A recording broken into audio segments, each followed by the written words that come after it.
My name is Vladimir. I'm a journalist. It's clear. What about the trade? You wrote yes. You have the opportunity to record the video, talk to appeal to be exchanged. Do you voluntarily consent to the recording and publication of this video? I didn't want to, but if I have to, then yes. But you need this. Come on. I don't care. I agree. Your verdict, right? Yes. Fatty. You didn't plead guilty? I pleaded guilty. How many years? 2 years.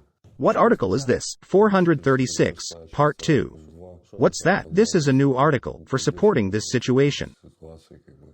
Glorification, support and justification of Russian aggression. Where and how did all this happen? I ended up on the website of the community, Anti-Fascism. Lugansk and Donetsk People's Republics, and I was invited to be the administrator of this community. Why you? Where did you live? Full name? Vyacheslav. Vyacheslav, 23rd of July, 81st year. Where are you from? Kharkiv. Kharkiv? Yes. What didn't suit you? What was the problem? Everything suited me. You were fine with everything and then you were invited to some website and you ran away there? Well, if we had so many fascists, did that not suit you? The anti-fascist community implies that there are fascists here, right? Maybe. Where are these fascists? Tell me. I haven't met any fascists. I commented on the article, they contacted me, and then I made copies from one site to this site.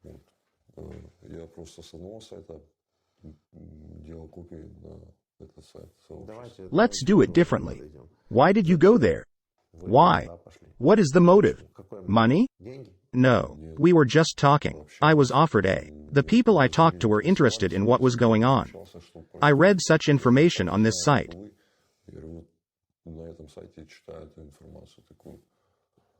Living in Ukraine, have you decided to read the information on the DPR website? No. On another. What site? Russian Spring. That is, you lived in Ukraine and everything suited you, and Russia invaded and started bombing your Kharkiv? Yes. What does it mean? Well, that's how it happened. Well, anyway, I'd look for every possible way not to go into the army. And that's just the way it happened. Please tell me more. You would look for any ways not to join the army. So you thought that if Russia captured Kharkiv, you would avoid being drafted into the army? I wouldn't have joined the army there even if that happened. They wouldn't ask you there. I would do everything possible to avoid picking up a weapon. I am against war. So, against the war? Yes. Let's do it again. What did you write on these sites? I copied the articles. What was in them? Military content about what is happening. And then I published it on the community website. Did you get paid for this? No. How could these articles help stop the war?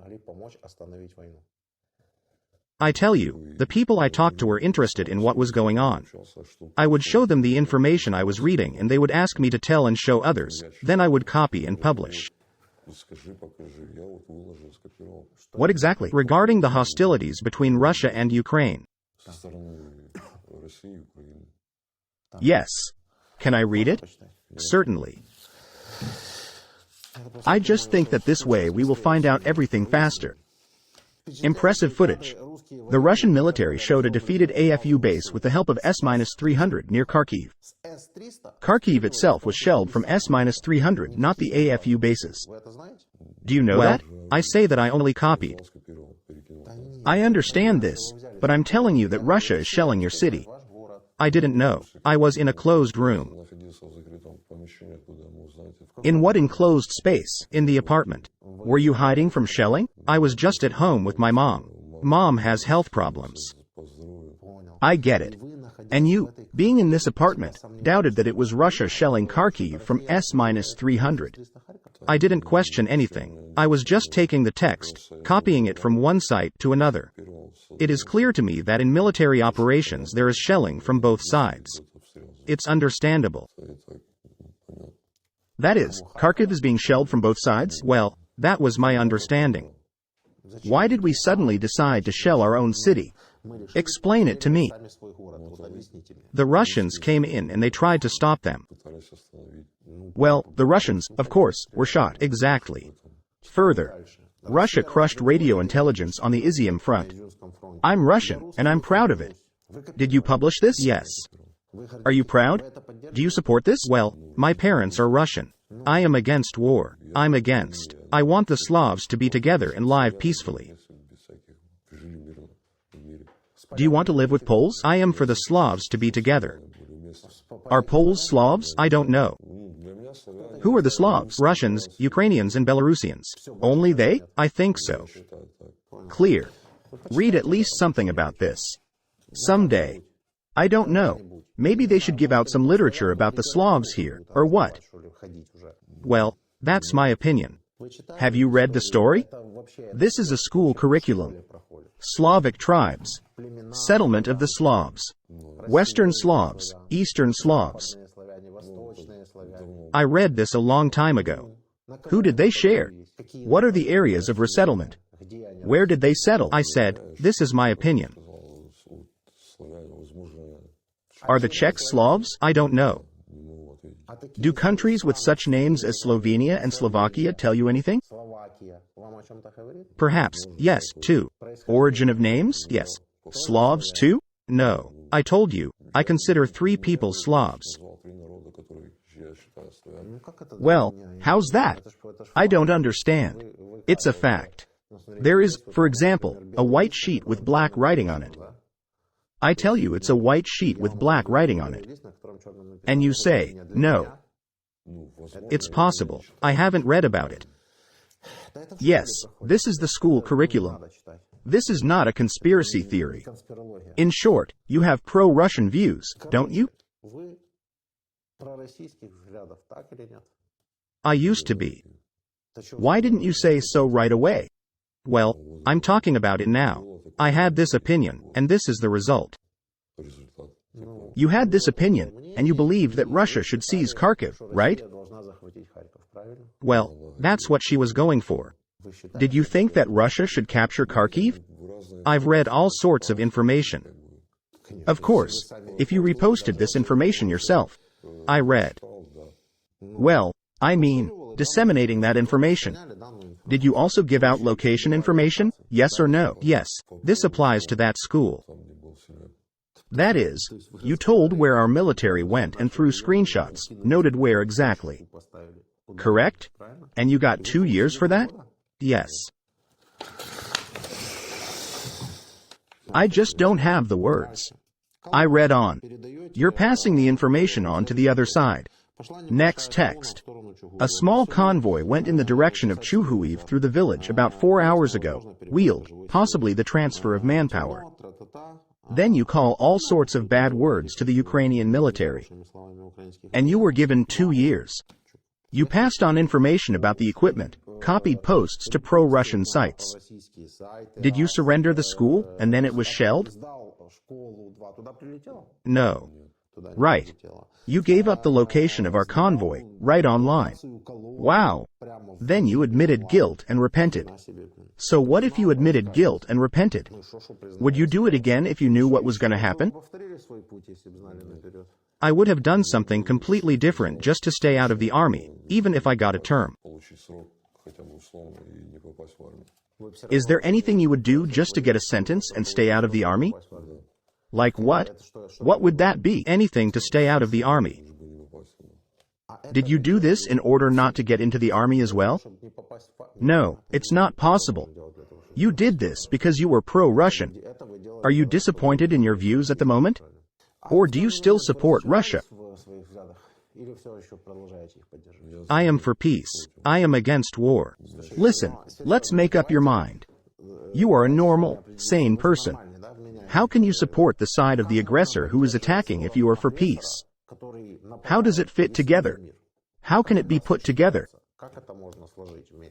Me too. Personally, I am against the war. I'm against it. You say you're against war. I already understood about the Slavs. I immediately asked if you lived in Ukraine and if everything was normal. I asked you if you had seen fascists. You said you hadn't. Those are your words. And now we're under attack. You are against the war and start giving up locations of our positions and publishing information in support of the attacking side.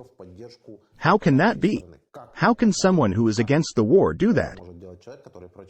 It was just socializing, different news and discussions. It is clear to me, for example, that you have included such denial, and it will be clear to anyone watching this that you are simply trying to deny obvious things. That white is white and black is black. I'm not going to listen to 2 hours of your denials here. Go to the Russian side and have them take you for an exchange. If at all possible, please pick me up for a trade. Do you have a family? I have children. Are you married? No, I'm divorced. What did you do? Where did you work?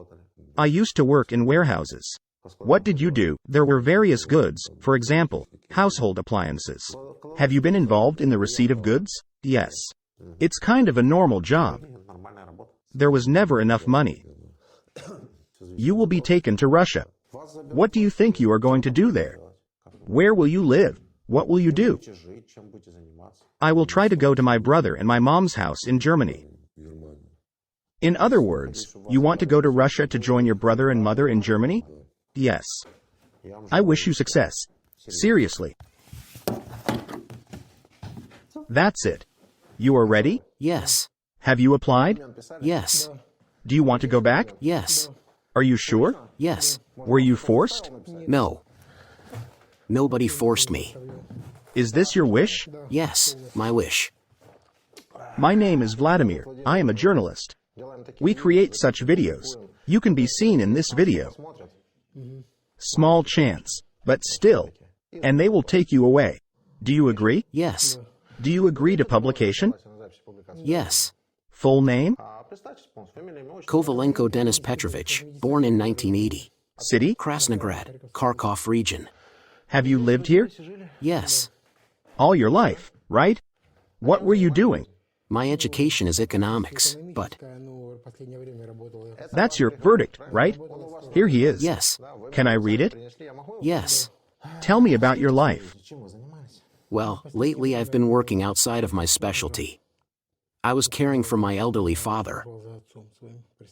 Mother died from COVID. What was your education before working as a watchman? Higher, economics. Economy. What were you doing? I was engaged in internet marketing, created online stores, and taught myself how to do this. I don't understand. Krasnograd meat processing plant. Krasnograd? Krasnograd, yes. The company does not exist. Yeah. Have you taught yourself how to create all kinds of websites? Yes. Why have you stopped doing that lately? I worked. Garden.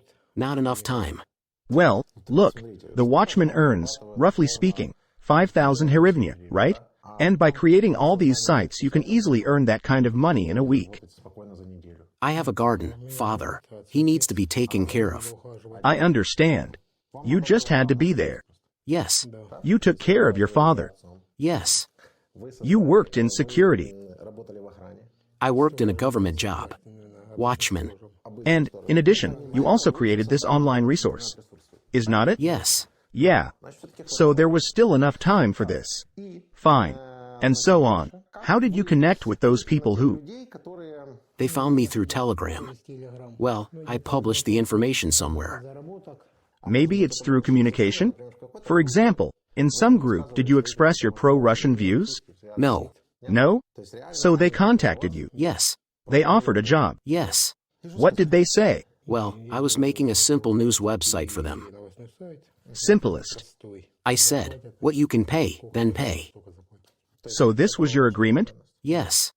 Was the purpose of this site and its design explained to you? No, roughly speaking, there was no design there at all.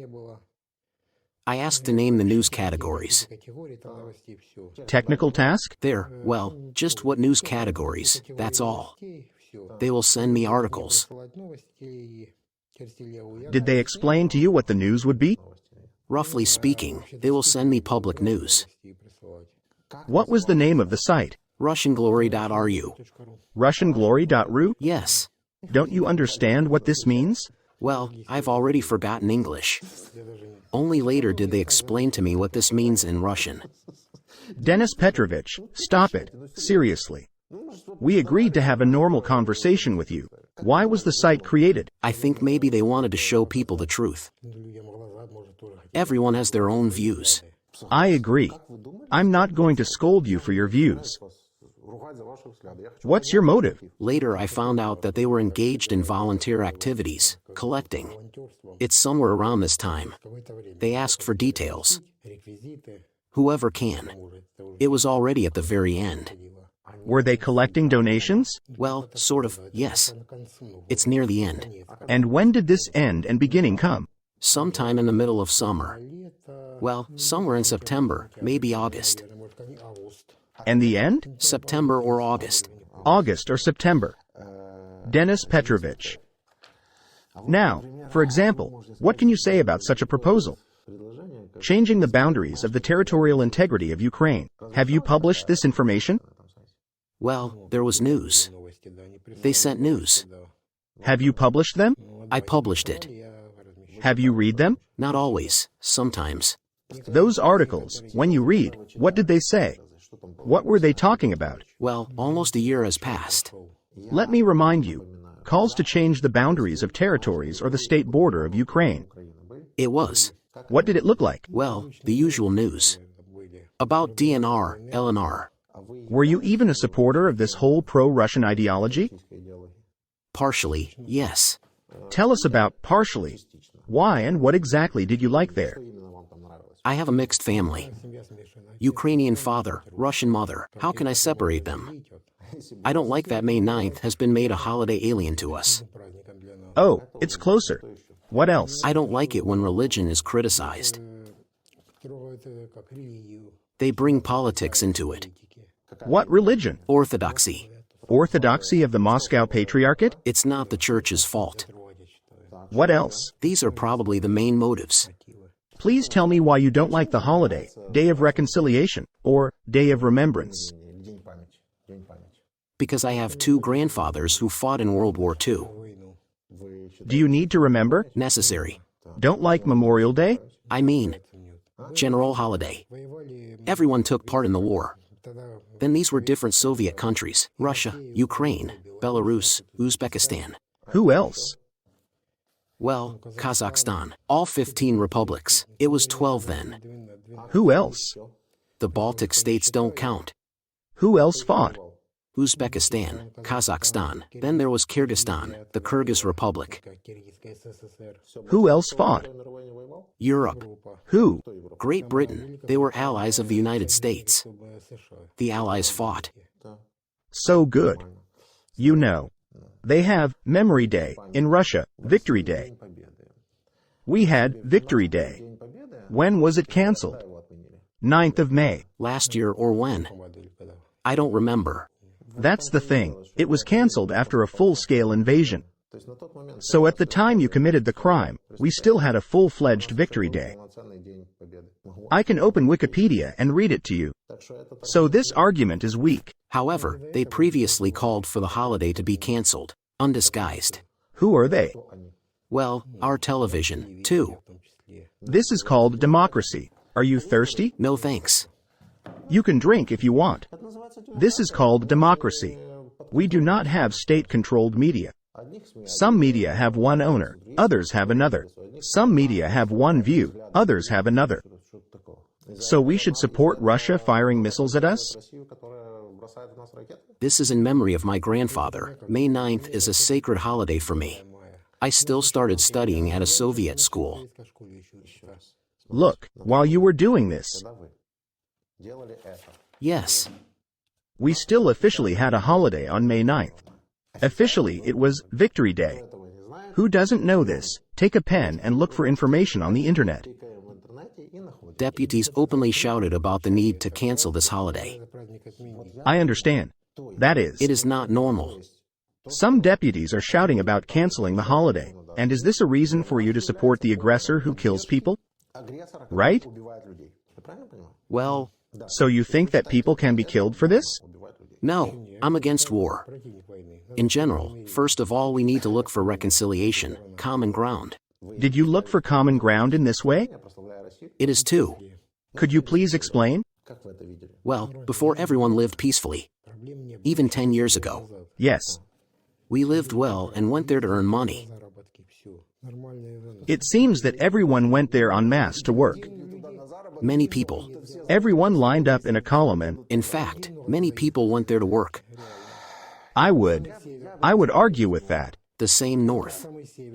Tens, hundreds, maybe even thousands. But this is with a population of almost 40 million.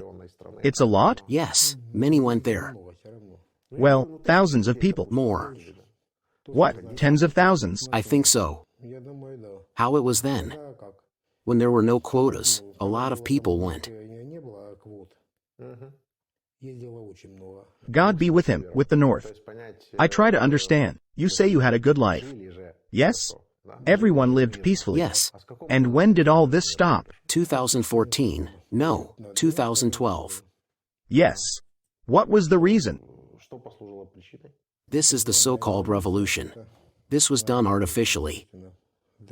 By whom? This applies to both the USA and Europe. These countries? Yes. For what? To make a bureau opposite Russia. This is the first. How? Including through propaganda on television. Propaganda. Yes. Was there propaganda in Russia? I don't know. I don't have that information.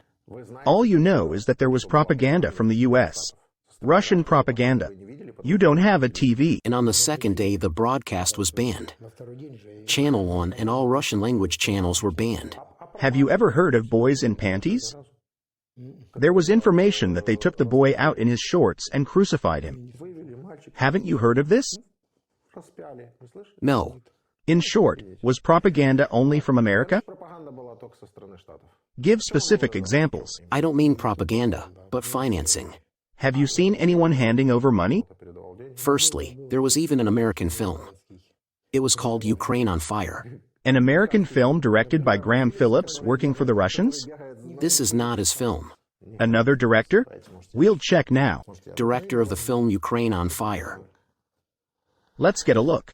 Ukraine is on fire. Film director. Ukraine is on fire. Now let's see who the director is. Oh, it's Oliver Stone. Yes. Well, the same thing? This is a man of pro-Russian views. If you want, I will now open the site for you and you can read about it. I don't know. Wikipedia is already far from the standard of reliable information. I understand that Wikipedia does not exactly tell the truth about everything and everyone, but there are things that can be checked and double-checked. But he wasn't the only Hollywood celebrity to support Russia. No, this man. There's also Steven Seagal.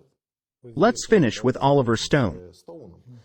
This man constantly criticizes American foreign policy. Oliver Stone is a personal friend of Putin. I don't know whether he is a friend of Putin or not, but Steven Seagal also supported Russia and even obtained Russian citizenship for himself. And another actor, a bodybuilder, also took citizenship. Who exactly? I do not remember. He's probably a fighter without rules. I forgot his name. I understand who you are talking about. Big, bald. Yes, bald and big. All those whom you named are of no use to anyone, are of no interest to anyone. They do not know how to make money and are now worth nothing. Steven Seagal was a famous actor. He was a famous actor, like Gerard Depardieu. He came to Russia, lived a little, understood everything and ran away. He's smarter than Seagal. But Seagal stayed. So what? I'm trying to understand, what does this mean? Where did we start? Everyone lived peacefully and calmly. You said that, right? Yes. Where did the problem start? From Maiden. You give me the Oliver Stone's film, Ukraine on Fire, as proof. I'm telling you that he is a man of openly pro-Russian views. There is not a single fact confirming the receipt of money in this film. This film says that $5 billion were given through the foundations. By whom? U.S. State Department. And for what? For everything. For whom? I think this is for politicians. I do not know for sure. Let's talk about what we know because you helped Russia, which is launching missiles and killing people. You must have some arguments. You can't use someone else's film as a basis, can you? I don't remember. I've been reading about this on the internet for a long time. Do you use the internet? Yes, Well, of course. Then search. but not with Google. This is an American search engine. Yandex is better. And your Yandex is prohibited. Well, that includes Wikipedia. What exactly should I read? Read everything. It's all here. Also, Why did you need Yandex? To open Wikipedia? in order to then open the sites zen.ru and ukraine.ru. I don't want to read all of this. Show me where it says 5 billion. Everything is available to you. Wi-Fi, Yandex, VPN, tinfoil hat. Milland, we invested $5 billion in the revolution. Show this quote. YouTube. Stakeholders. Then, halfway through our visit, in the wee hours of Wednesday, During our visit, we witnessed a terrifying display of government force. Burkett used bulldozers and tear gas against the demonstrators. Is she lying? as they sang hymns and prayed for peace. Yeah.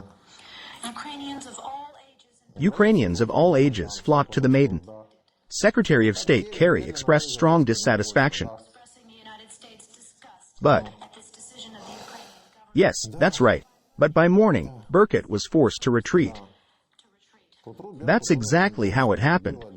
I spent more than 2 hours with President Yanukovych. President Yanukovych, I didn't know and wasn't prepared. but also Let's find another video on YouTube. She says that they are investing in Ukraine, at least that is what they are talking about. That is, she did not give 5 billion to some protester or some politician to organize the Maiden. Putin also offered money to Yanukovych. I do not understand what the problem is. You can call it whatever you want, investment or. We can call it whatever we want. Have you seen the map of Ukraine? Certainly. We just know how America finances. They defeated Yugoslavia and destroyed the country back in the 90s. Why America? Who bombed Yugoslavia? What does America have to do with us? I ask you. What do I care about Yugoslavia in the context of our conversation? You support Russia attacking Ukraine, killing people. I ask you to justify your position, but you are talking about America and Yugoslavia. Is this your justification for killing Ukrainians? Okay, we accept your position. May 9th was canceled, that's bad. As for the 9th of May, at the moment. But has this already been discussed? What does it mean? It is not so easy. Once again, look, I'm not trying to convince you. At the time you committed your crime, Russia had been firing missiles at Ukrainians for almost 6 months. Is it so?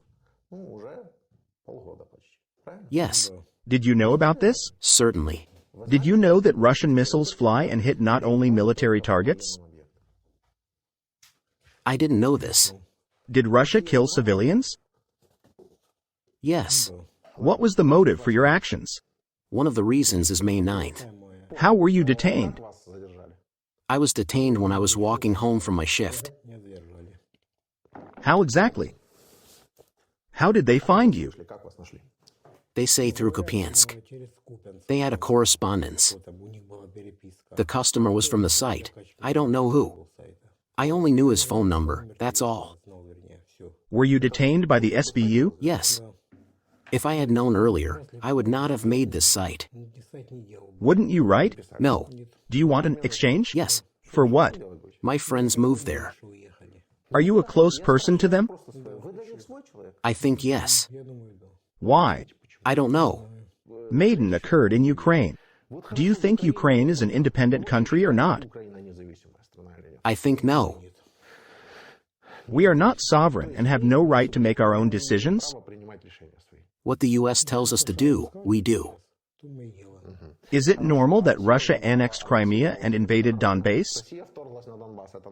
No comments. No comments? I don't want to comment on this. Are you ready to talk only about America? We'll do what she says, right? Unfortunately, yes. Yes. It's clear. Why did Putin start the war? Is the US to blame again? I don't know what was there. Was May 9th canceled because of this? We don't know. It's clear. Where we deal with global problems, the answer is, we don't know the whole truth. Yes, it is true. I understand.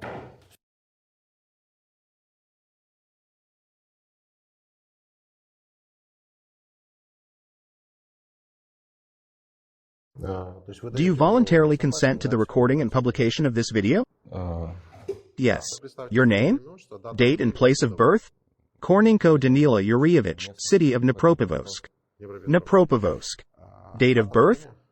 July 13th, the year 1990. All right.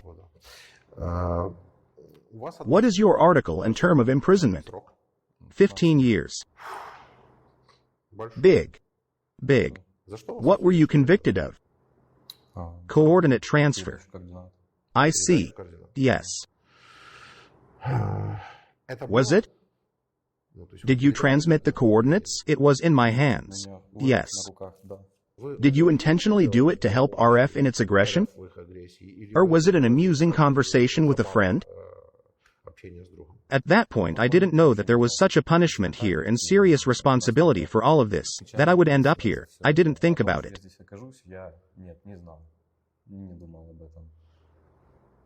You didn't know? I didn't realize.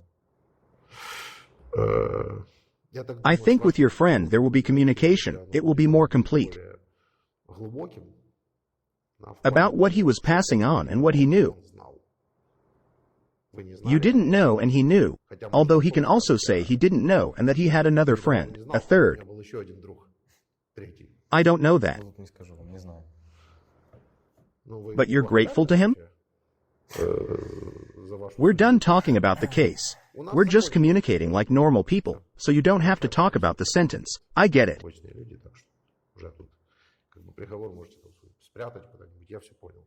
Many things have been relegated not to the second, but even to some 50th or 100th plan. There is only one desire to get out of confinement. Some problems, some turmoil, some resentments, all of it now seems so insignificant compared to a 15-year sentence. My only hope is to go on exchange and be free. Do you have a family? Yes, there's a son. Are you married? A son? What will you do? Do you want to take them there too? Well, after the exchange and I can leave. Do you think you will be exchanged? A citizen of Ukraine will be given instead of you and you will be given full freedom of action there? I don't know what it is. You have more information. Right now, my goal is at least to just survive, to survive this whole situation and to be free. That's the plan I have. And what happens next is so vague that I can't even speculate about it. What's gonna happen? Who will take who away? Now my son is abroad in Poland. He is studying at school there.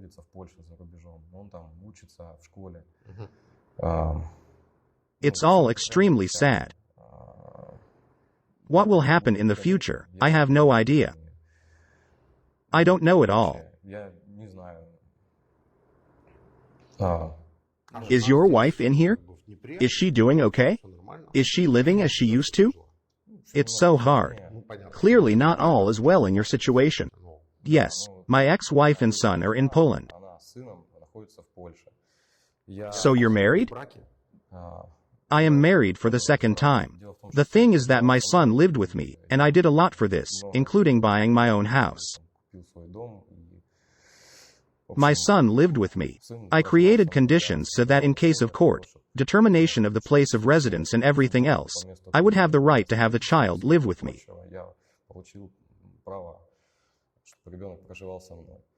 But then on February 24th I sent my son and ex-wife. They went west and then they left the country. Because the situation was very unstable because of the constant bombing, we lived in the kitchen, shivering from it. Now I don't know if I will see my son, because the very process of agreeing with my ex-wife to have him live with me was very difficult.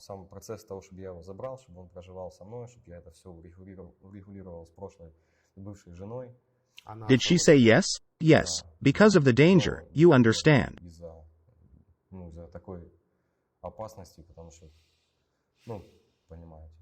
Do you have forfeiture on your conviction? Yes, confiscation of all property.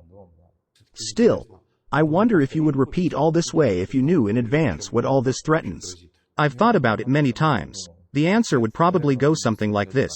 A long time ago I would have just left the country and been far away from all of this. Where to? Anywhere. It was on my mind. IT people mostly migrate to Europe, so I thought about it. Including from Russia? For a number of reasons, I decided to stay here after all, bought a house and settled in my hometown. At some point became hostage to the situation because I can't leave because of an anchor in the form of a house I've been saving for all my life. The first 3 days it was still possible to cross the border and leave, but I didn't do it. Then there was no such opportunity. Bottom line, it's extremely sad. I'm here, no home, son God knows where. At least he's safe there. What's the answer? I'd just leave. Transmission of information, but why? I give you information. I share it with you. If a shell arrives, I call one of my comrades. What is my motive?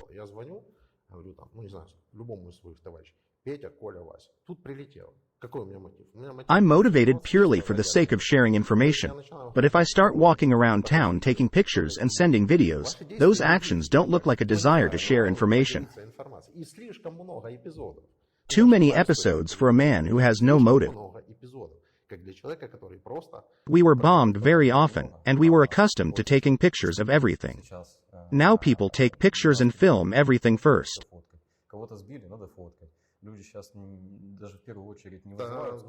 I'm filming everything. You are exaggerating. First you need to help a person or call an ambulance, and then you can take pictures. We, and the whole world, have such a problem now. Everybody does it.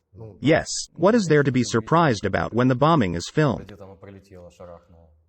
I'm trying to believe your words that you did it without malice, just sharing with a friend. And since everyone takes pictures and video of everything, it's okay for you to do it. Right?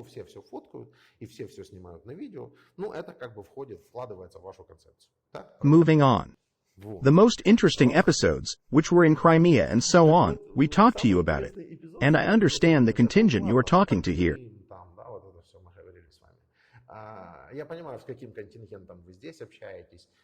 I assume that you probably used to use some Russian chat rooms, Russian channels, YouTube channels.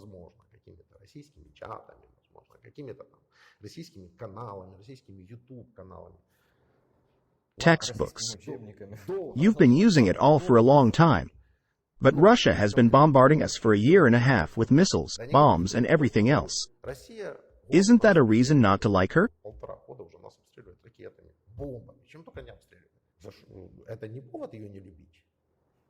Sit down at the negotiating table and communicate. Why does this keep happening? That it's impossible to find common ground with a neighbor you've had for so many years before? What's the problem now? How did we find common ground for so many years? What have we found common ground in? How do you see the conflict ending? Assuming that the Russian and Ukrainian sides sat down to negotiate, what would they agree on? This is such a voluminous question. I can't answer it now. What would you do? Would you give up the territory of Ukraine? We need to sit down and talk about it. It is necessary, it is not necessary, but there are not many precedents. For this purpose, commissions should meet, for example, as in Saudi Arabia, to try to resolve all this. It's better than just shooting at each other. We should go back to dialogue at any stage. Russia invades, starts bombing us, including the children we talked about. Could they love Russia? Why would they love her? Because she's throwing missiles at us? Russia does this because it feels it needs to do so. We have to sit down at the table, and what are we supposed to say? I'm just trying to understand on a purely diplomatic level. Now they do not sit at the same table, there is no dialogue. There should be 100, 500 mediators in this matter. If they sit down at the same negotiating table, compared to the current situation, it will just be progress. What progress? We've been sitting at the negotiating table since the 14th year. The Normandy format, the Trilateral Contact Group, before that the Minsk agreements. It was a great process of negotiations. As you say, there seem to be negotiations, but at one point Putin makes a different decision. You're the one talking. You're saying they were normal up to that point and then they became barbarians. No, they were never normal. He just ignores the negotiations and starts a special operation. I don't know. The Minsk agreements, the Trilateral Contact Group in the Normandy format. Have you heard about it? I heard. There was a negotiation going on. That was until Putin declared a special operation and started doing what he started. What other negotiations are needed? Is that better? So it's not our decision, it's his decision.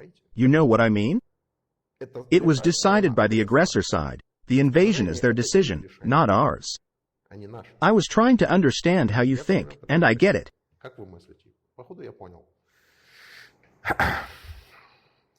Really, it's a stalemate. Yes? Have you decided what to talk to the aggressor about? Thank you for communicating. I, Daniel Georgievich Korninko, on July 13, 1990, sentenced to 15 years under Article 111, Part 2. I ask the Russian Federation to pick up on exchange. I, a journalist. Your name, date and place of birth? Shestopolov Vladimir Viktorovich, the 4th January of the 68th year, Krasny Lyman, Donetsk region.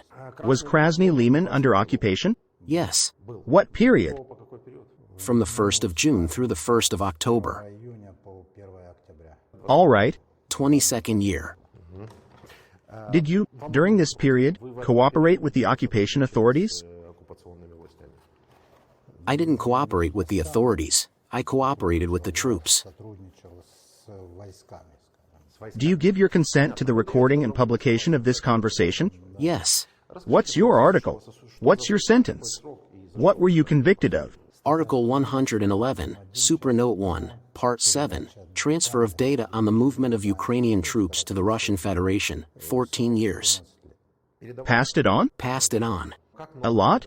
More than 30 times. I see. Yes. Bombed the places you reported? Nothing flew in while I was out there.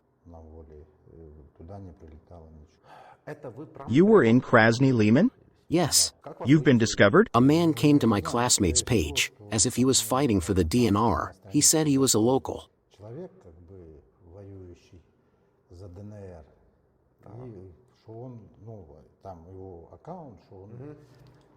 He's local. He just asked for information. I briefly described the situation, and literally 3 days later they came and picked it up. Where did you send the information? In the DNR. What is your motive for your actions? I am against Nazi Ukraine from 2014 and beyond with all the events and consequences in the DNR.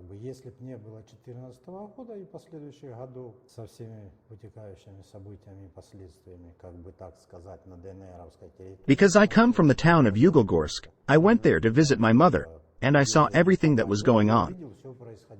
What? How Ukraine shells cities and civilians. Weren't they shooting at Ukraine from that side? No shots were fired from that side.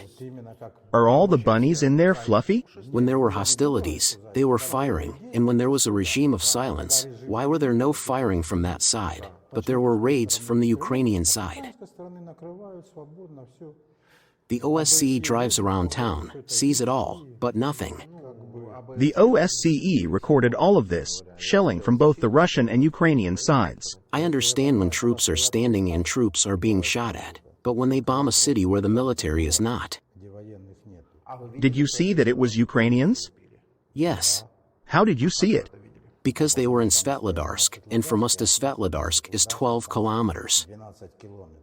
Why don't you think it could have been Russian and Ukrainian military facing each other? Did the Russians deploy grads and use them to shell? No. No? No. It can't be? No. The Russian won't shoot? I'm not sure, but from where they are, they didn't fire. Being in Krasny Lyman, I saw Ukraine shooting and Russia coming in, and Russia coming out and Ukraine shooting when they gave the Green Corridor on October 29th.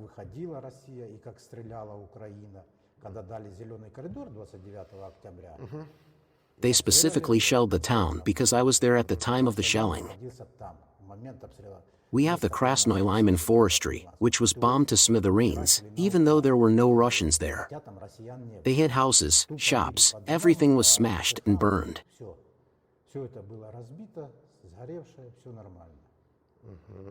That's how it is. I'm going to show you a video. Watch it. Just give me your opinion. Look, the video is 5 minutes long. They show a map of where the shelling is coming from and where it is going. Can you see well? All right. Locations are shown for authenticity. Where did the shelling come from? Direction of fire in Ukraine in Chervonopartizansk, Lugansk region. Now news from July 16th. Militants shelled Auto forces from Grad. The dates are given. These settlements were shelled from Grad by militants. The source says that Chervonopartizansk was shelled from Grads. The shelling started and it is recorded who shelled Chervonopartizansk and killed residents of Luhansk region. They said it was the Ukro-Nazis who shelled them. That's it, the cars shot off hard. Tell everyone in Chita, Lyoka. I wish they could see it in Norilska, where I live.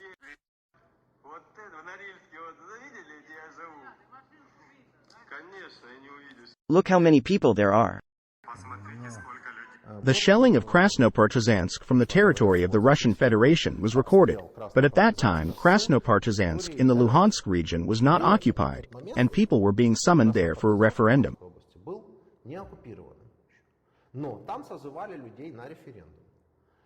Since it was already occupied, but this nonsense has not been done there yet, and in order to call people to a referendum, to say that the evil Ukro-Nazis are shelling them, they are being shot at from the territory of Russia.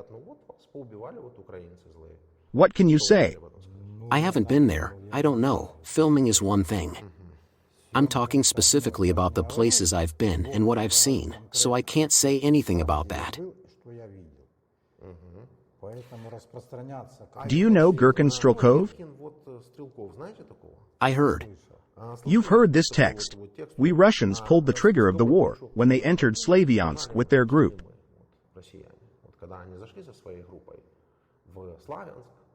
I don't know what Gherkin said there. I'm not familiar with him. I don't follow him. Do you think the Ukrainians would have fired on Donbass if the Russians hadn't gone in there? So the Russians weren't there. Who's Gherkin? Who is he? Yes. I don't know. No, you don't. Do you know this one? Take a look.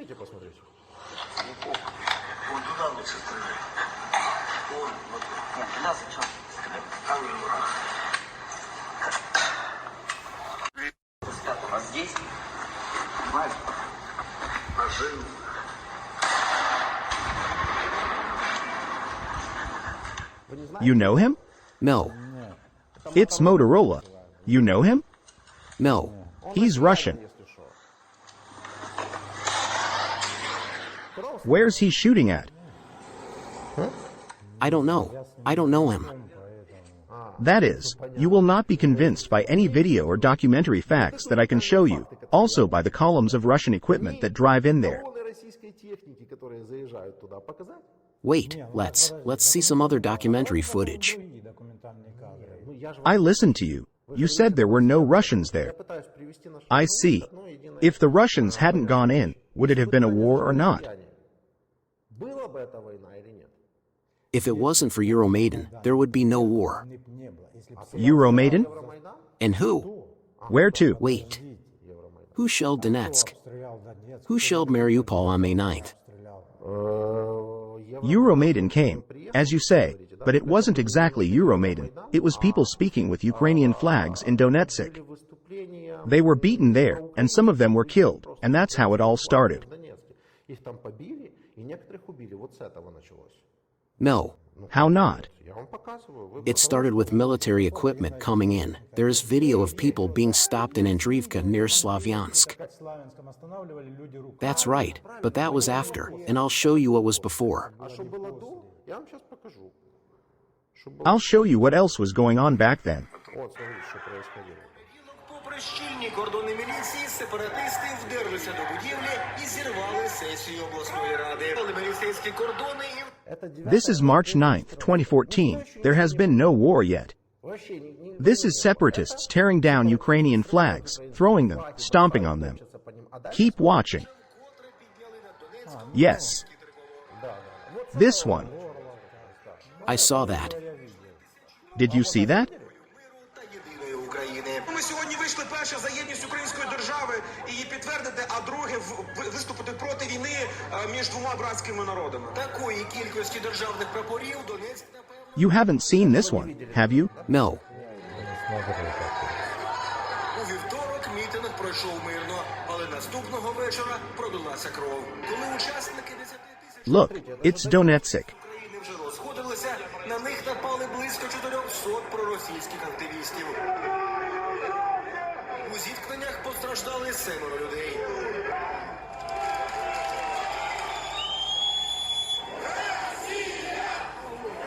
March 13, 2014, Donetsk. More than 10,000 people came to the central square of the city for a large-scale rally for a united Ukraine. More than 10,000 came out and 400 men dispersed them. That's another day. The demonstration turned into a brutal massacre of Ukrainian opposition activists arranged by Titushki, specially hired people to organize provocations. They were brought to Donetsk from Russia. Locals noted a peculiar accent.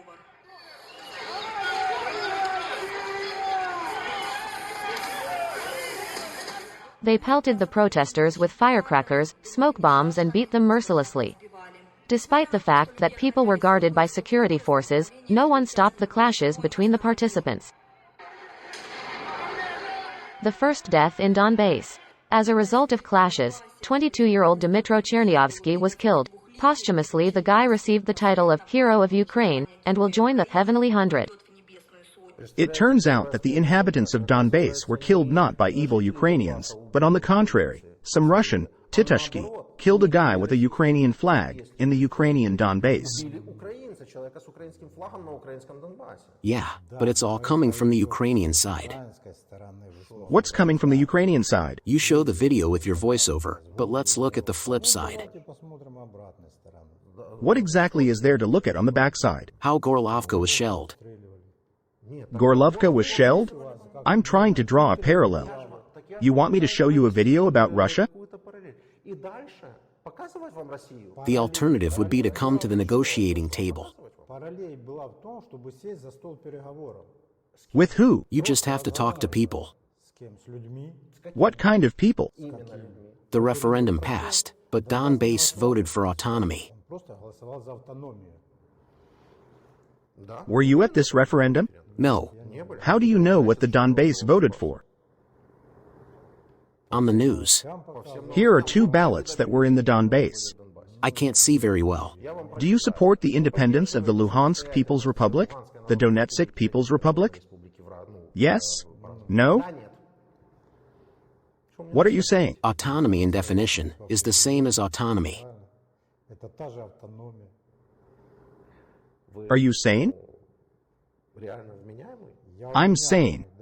Autonomy, is that independence? Vladimir Viktorovich Shostopolov, born on January 4, 1968.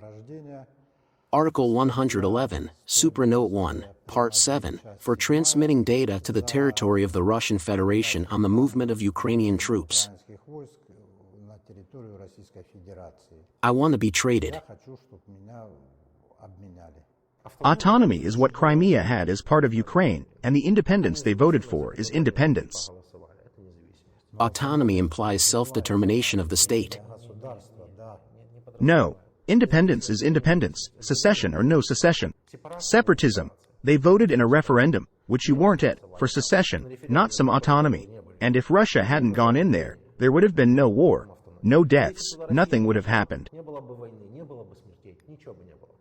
Regarding that episode where people stopped Ukrainian tanks with their hands, if they had not stopped them there, this war would not have happened, because the tanks were on their way to defend the border of their state, Ukraine.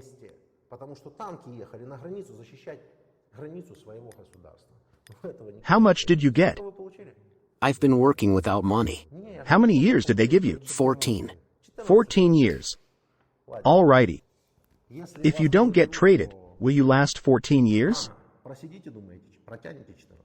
Sure. That's it.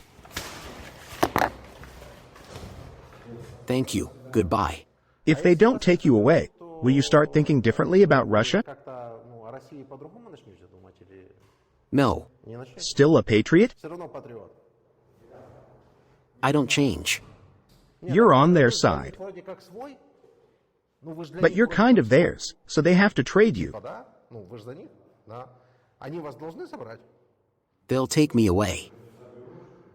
If they don't, then what? I'll do my time in jail and get out. So if you don't get picked up, you've been scammed? Ukrainian military all returned from captivity? We want them back. I say they're trying, which means both sides need it. No. You go. I got it. What do we do with these guys after they've done their time?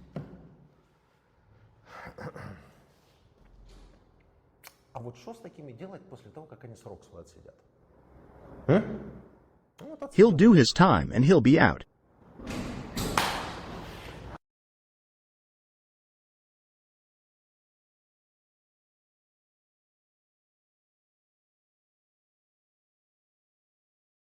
My name is Vladimir. I am a journalist. Do you consent to the recording and publication of the video? I give my consent. State your name, city, date of birth. Tur Denis Alexandrovich was born in 1991st year. He lived in the city of Kupiansk, Kharkiv region. What are you accused of? In that I was a police officer in occupied territory. In the police force in occupied territory? Yes.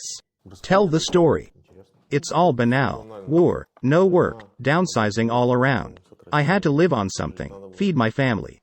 I found out about a recruitment program for the police and applied for it. You tell us how you came directly to them. Before that, you worked for the Ukrainian police, correct? No. No. I thought you were a cop before this. Misinformation. What did you do for a living? I worked at Novaya Pakhta in Novi Korotych. When the war broke out, I left for Kupiansk.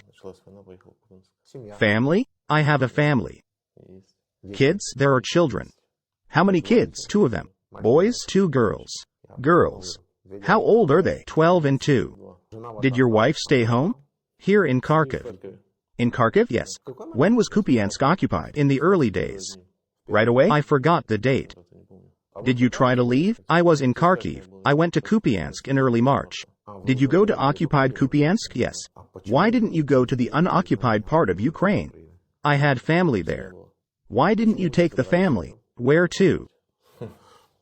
Anywhere. Refugees get help. A little help, but they get help. It's hard. The child is 1 year old. Where to go? I think it's still better than going to work for the occupiers, or is it? It might be better, but there's a house there.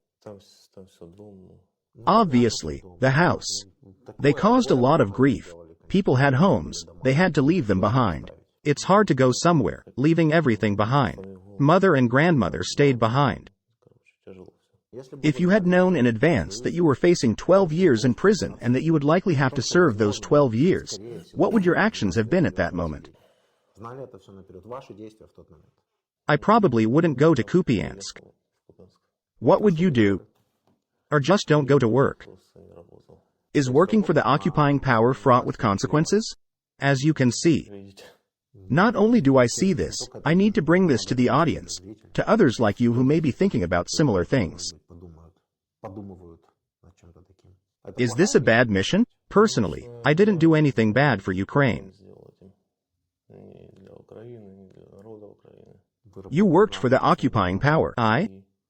You worked for the occupying power. That's all I'm saying. They kill. I worked for my family. I see. Russia invaded Ukraine? Yes. Russia has killed people and is killing people?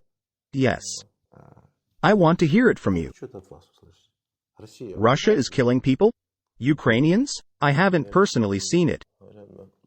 Did you see the missiles coming into the houses? I saw it. Do you think Ukraine started shelling itself after Russia invaded or what? I'm trying to understand. No, of course not. So it's Russia doing it? I want to hear a simple retort from you. Russia is killing Ukrainians. Russia kills Ukrainians. Ukrainians kill Russians. And so on. Russia invaded our territory, right? We didn't go to Russia and try to do anything to them there? Who is the culprit? I don't know. Here's Ukraine. Let's imagine a map. It has its own borders. Yes. This is where Russia is invading. Yes. Who started it? Russia. That's right. Russia is the perpetrator of the conflict, which is entering Ukraine and killing Ukrainians. You went to work for murderers. Are you harming Ukraine's security in any way? No. No. Let that remain your opinion, voiced. In what way have I done harm? You've done harm by the very fact that you're cooperating with murderers. And anyone who is going to cooperate with the killers in any way should know not to do so. Informing is my mission. Do you think that's a bad mission? No. What am I doing this way? You caution. So someone like you might not get 12 years or even 15 by watching our video with you. Yes. Good mission? Positive? Yes. I think so, too. Tell us more about how Russia invaded. What did you do in your position? How did Russia withdraw?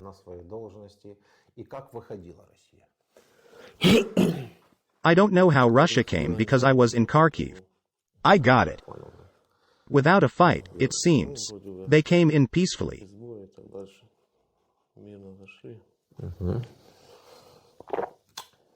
Have you seen the exhumation in Izium?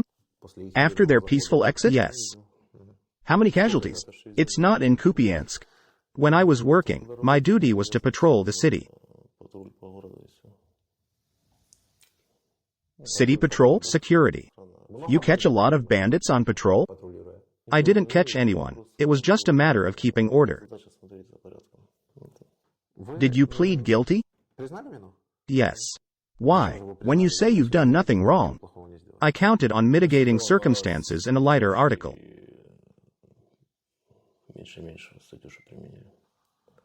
Yes, a heartfelt confession. There's nothing else here. You told the truth.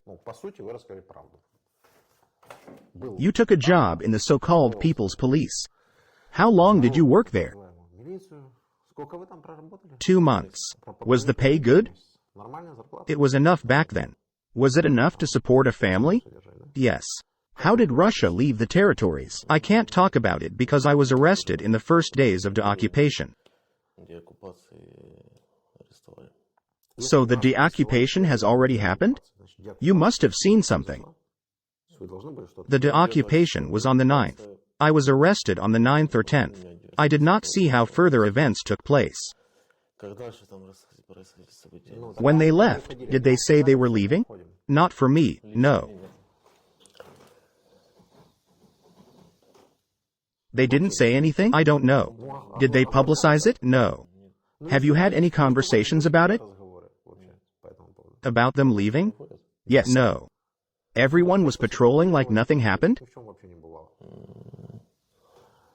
That's about right. A certain number of people left, of course, or rather they were taken with them.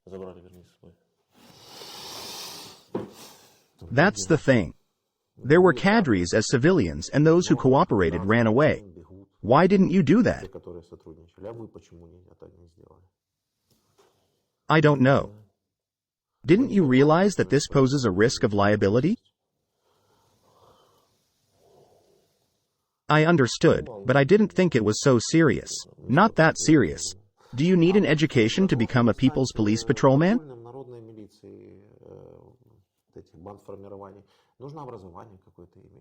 Do you need to take training courses? What is needed for this? It is enough that you served in the army. Serving in the army is enough, yes. This is in my case. It's clear.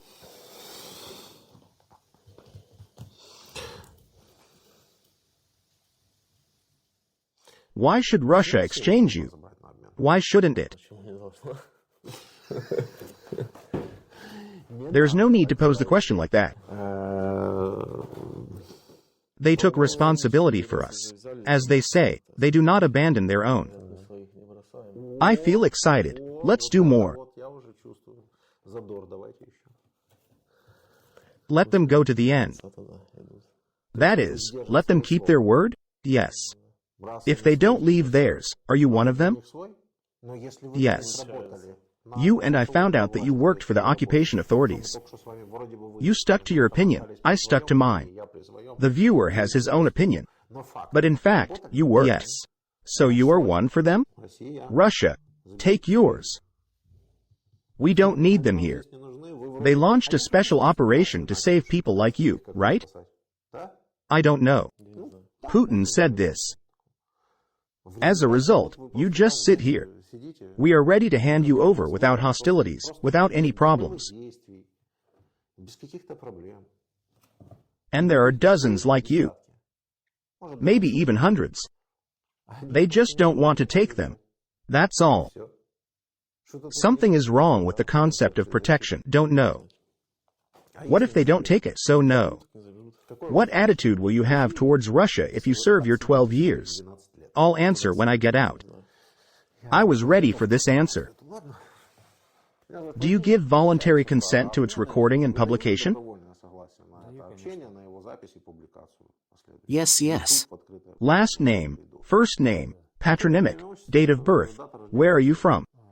Vladimir Nikolaevich, October 26, 1981, from the city of Donetsk. Did you live like this in Donetsk all the time? No, my father sold an apartment there in 2002 and bought it in Makivka. House.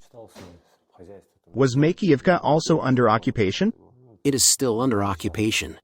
Yes. How did you end up here? I worked in Russia for a while, in Kazan, 5 years ago. Once again, I did not have registration and was deported from there at the end of 2018. They didn't let me cross the border either in one direction or the other. And I couldn't return home to Donetsk, it was occupied. I stayed in neutral territory for 5 days, and then people told me how to get to Kharkov. Do you have a Ukrainian passport? Yes, an old-type passport. Did they let you through okay? Yes, they had some questions, but overall it was fine. I arrived by bus. I don't remember either on Gagarin Street or on Geralt. Why were you convicted? It seemed to them that I had betrayed my homeland. Am I reading? Need to. If it seemed, then I am forced to read. Yes, read it, of course. On March 5, 2022, fulfilling the previous conditions, I contacted a representative of the Russian Federation using the Telegram application and provided information about the deployment of military equipment in the Saltovsky district of Kharkiv.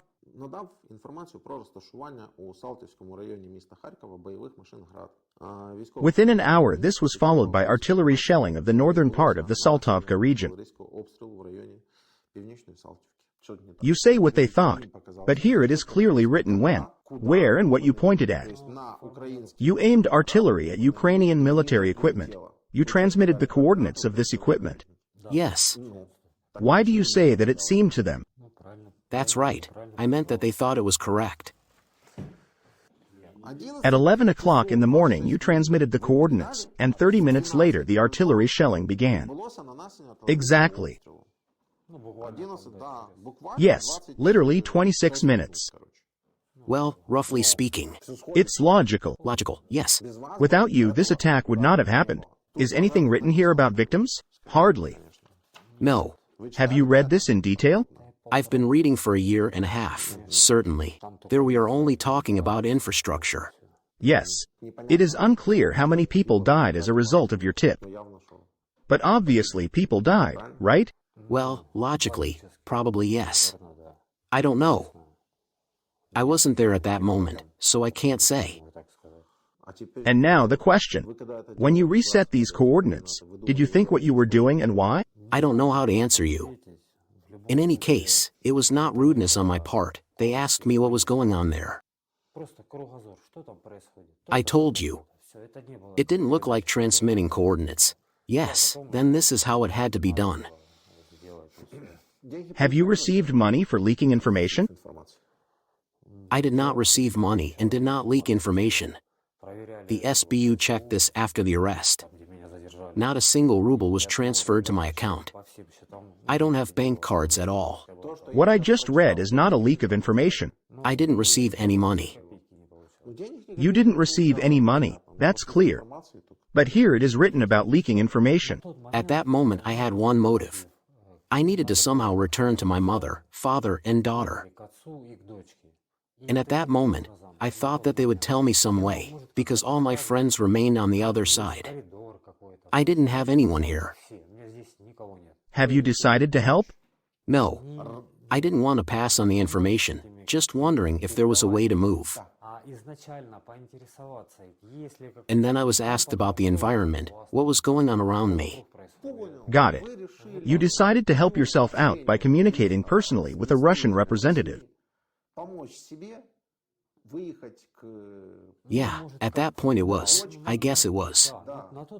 You thought, I'll socialize, I'll make friends, I'll get help. That's what I thought. There.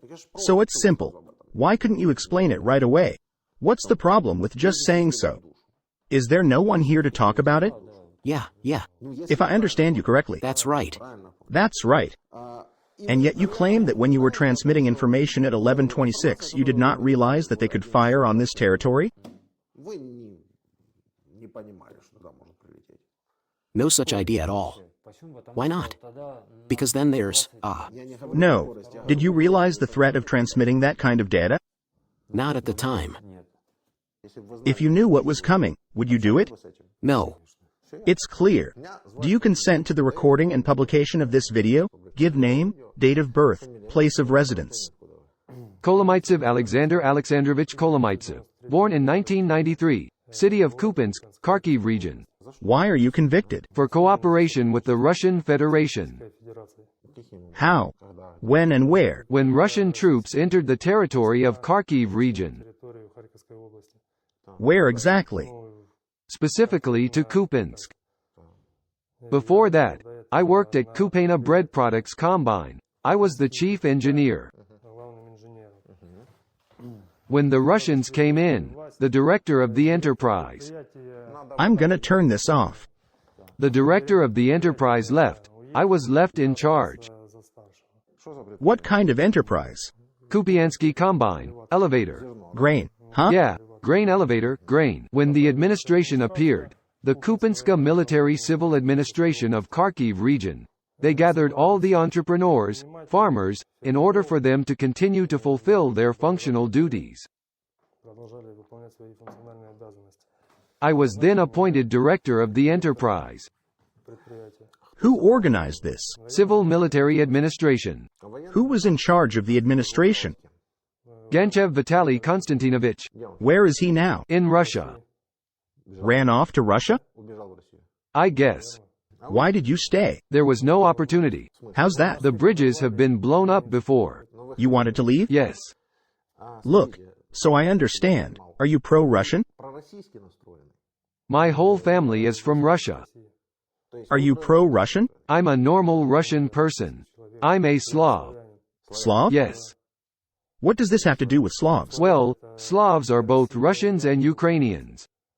And the Poles? No, the Poles don't. Are you sure? That's what I'm saying. You're misinformed. I have this information. I will not interfere with your living in this illusory world. If Russians, where there are 190 nationalities, among which more than half are not Slavic at all, and for you Russians are Slavs. And Poles, who are practically all Slavs by 100%, but for you Poles are not Slavs. Well, let's just leave it at that. Anything you'd like to say for yourself? Yes. May I address the Ministry of Defense of the Russian Federation? I request to be traded at the next exchange. And I want to appeal to the Minister of Human Rights. I consent to the exchange of me for a Ukrainian prisoner of war.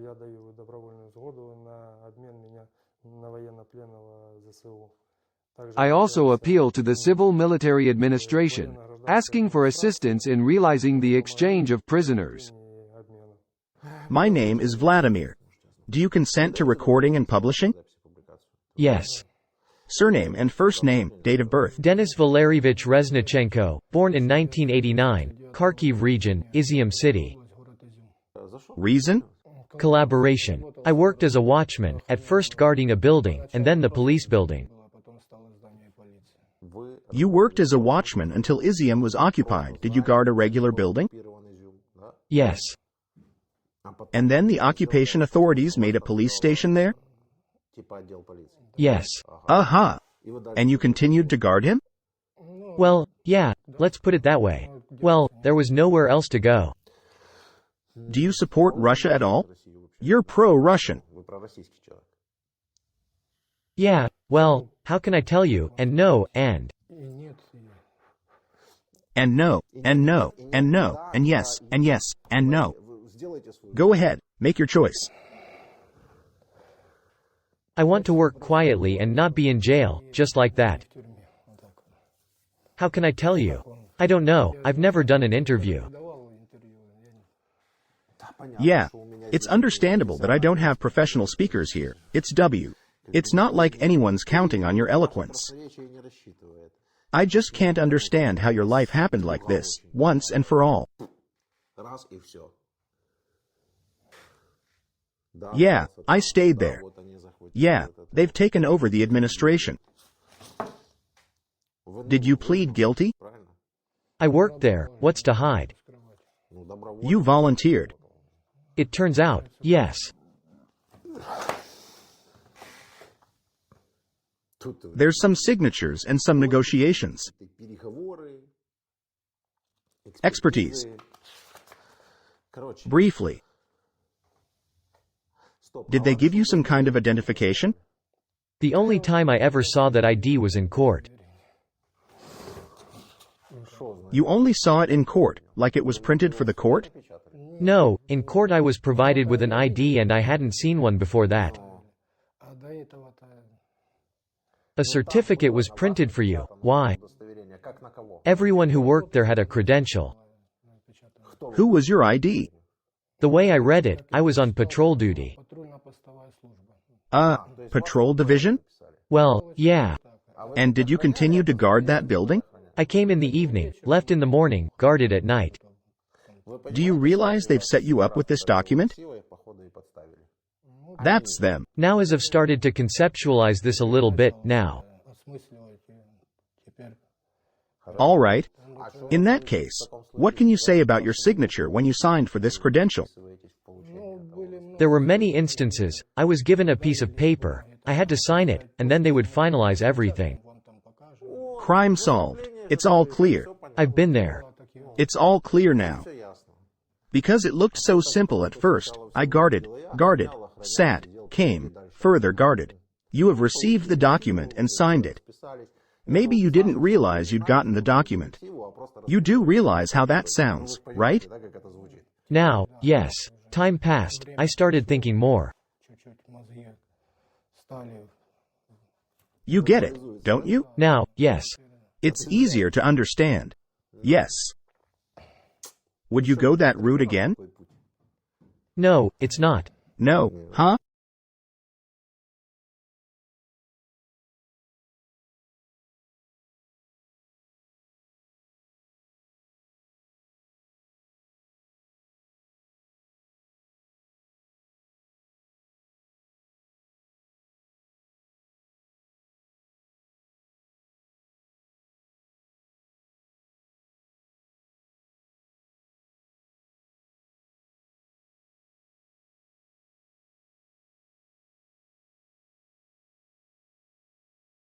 You probably belong to them. So they should probably accept you. It's not like I don't know their excitement. What advice can you give to people like you who are in the occupied territory? Need to do what you've been doing? No. Because the Ukrainian security service, they fried them hard. They were punished, severely punished, that's all. They don't understand. They believe in Russia, I guess. Yes? Imagine them coming to your place and taking over such a large area. They went everywhere like that, didn't they? They must have been drunk. Have they been drinking? Yes, they did. Have you been drinking? Yes, I did, before the war. Who are we and who are they to us? You don't want any more of this? No. Okay. She met there, her daughter was taken out, and no one else was let out.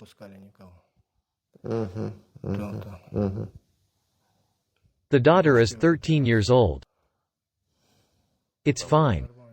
They are, as I understand it, not very friendly with Russia. Yes. They know what's what, don't they? Yes. Because there was a man in front of you, and he said, everything is fine in Russia. I don't know if I should change his mind. Let him go and see. Corrector. Yes? Is that your verdict? Who should I give it to? Put it on the table.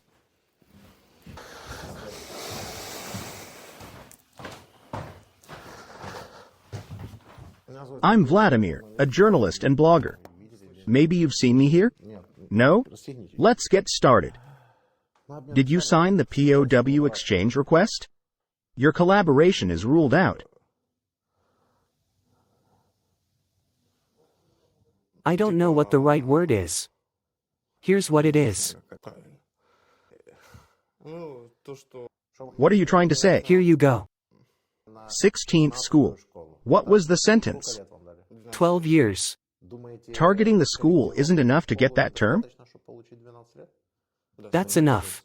It seems to me there could be a life sentence there. It could be. This girl explained it to me via telegram. She said nothing would happen if something happened there.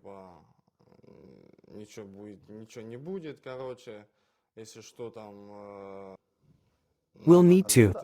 Where did she come from? I don't know. She texted me. Pro-Russian views? No. In the chat room. In the chat room. I went to work in the morning and evening. What was your job? Fruit vendor. Did you sell vegetables at the supermarket? Yes. I understand. It's funny. Do you have a wife, children? I had a girlfriend. I mean, we had a baby. It's been 2 years since the baby was born. It turns out that I lived with her for 3 years. It's been a year since I was taken off to war. For the sake of a civil marriage. She had a child. A baby was born that year, but it died. A child died. What's next? Work. Dog. There was nothing else. I've been watching movies. What locality? This is the city of Severodonetsk. Severodonetsk. Well, you. The word that was there. What word? It had my first name, last name, and middle name. And she texted me, "Give up already. I am just disabled since childhood and can stutter in my speech." There's nothing wrong with that.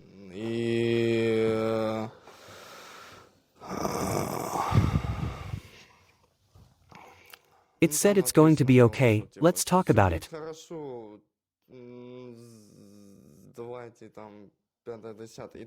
It seems to me that it is impossible to explain it in Ukrainian. Konstantin Valentinovich. I don't. I'm in this. I'm trying to understand. How can it be considered a joke if they write in such a semi-official style? Good afternoon. Help. What I heard from you. Things were a little different. How? Good afternoon, surname, first name, patronymic, we are Russians from Russia, surrender your positions.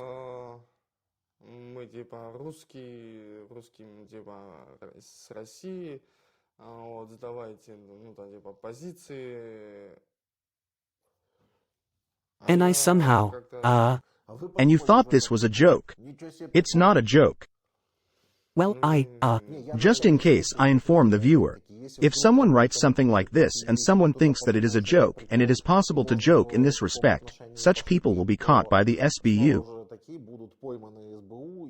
They face a harsh punishment. 12 or 13 years. I have seen such conditions. 15 years and a life sentence. 15 years and a life sentence. What did you decide to do after her messages? I subjected the 16th school to artillery fire, and that was the end of it.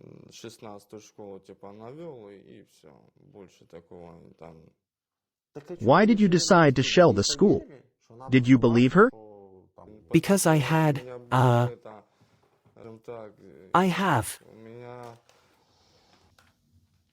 I didn't have any particularly bad motives.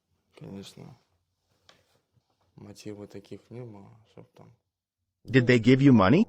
No, They didn't give you the money? it's stupid. Why did you do it? That's all I want from you.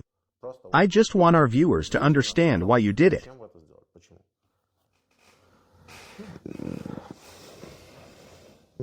Somehow I did it and that was it. I'm in no way. Well, if, to put it this way.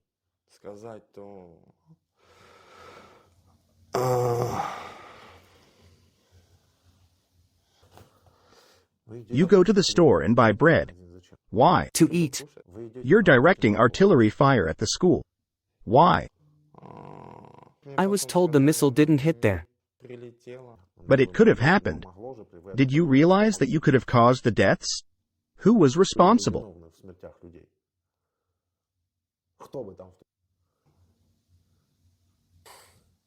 My psychological health began to deteriorate due to the death of my child.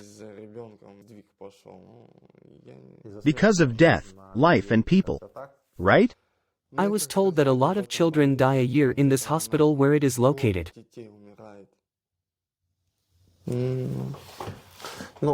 I don't know about that.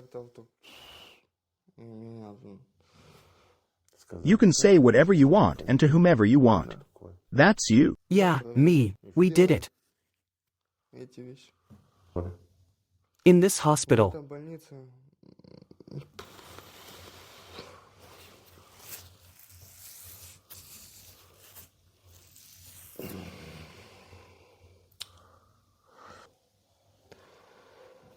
I was told that this hospital has gas. What did they say? I can't really put together what you said, but I take it that from the information you've received and the psychological trauma of the child's death. Glory to Ukraine. Glory to the heroes. I'm from the Ukraine. Why would a person with your views suddenly decide in an instant to point a Russian missile at a school? Or anywhere? The fruit trade in March. You're a full, normal person. You're responsible for your actions. And yet you went through with it. Has there been a single message from this girl? On Telegram. A few messages. What else did it say?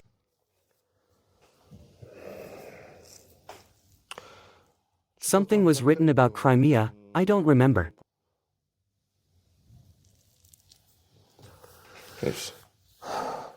How did you pass on the information? Via telegram. Did you take pictures? No. Geolocation? Yes. Geolocation. I won't get an answer out of you. I'm just trying to understand why you did it.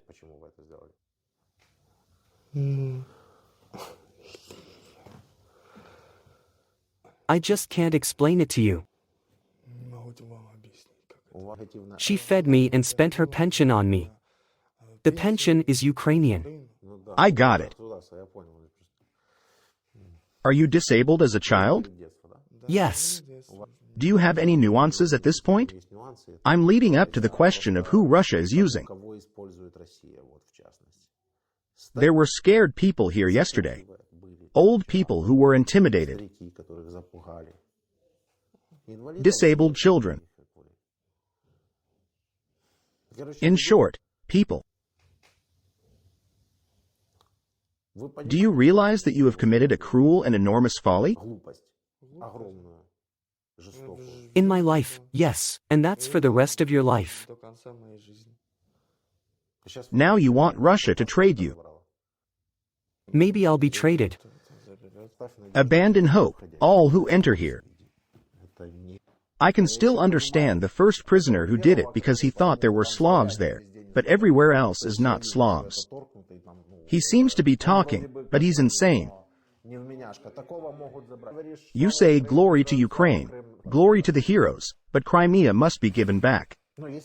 If you are a pro-Ukrainian person, why will Russia take you away? Do you understand that? No. That's what I thought.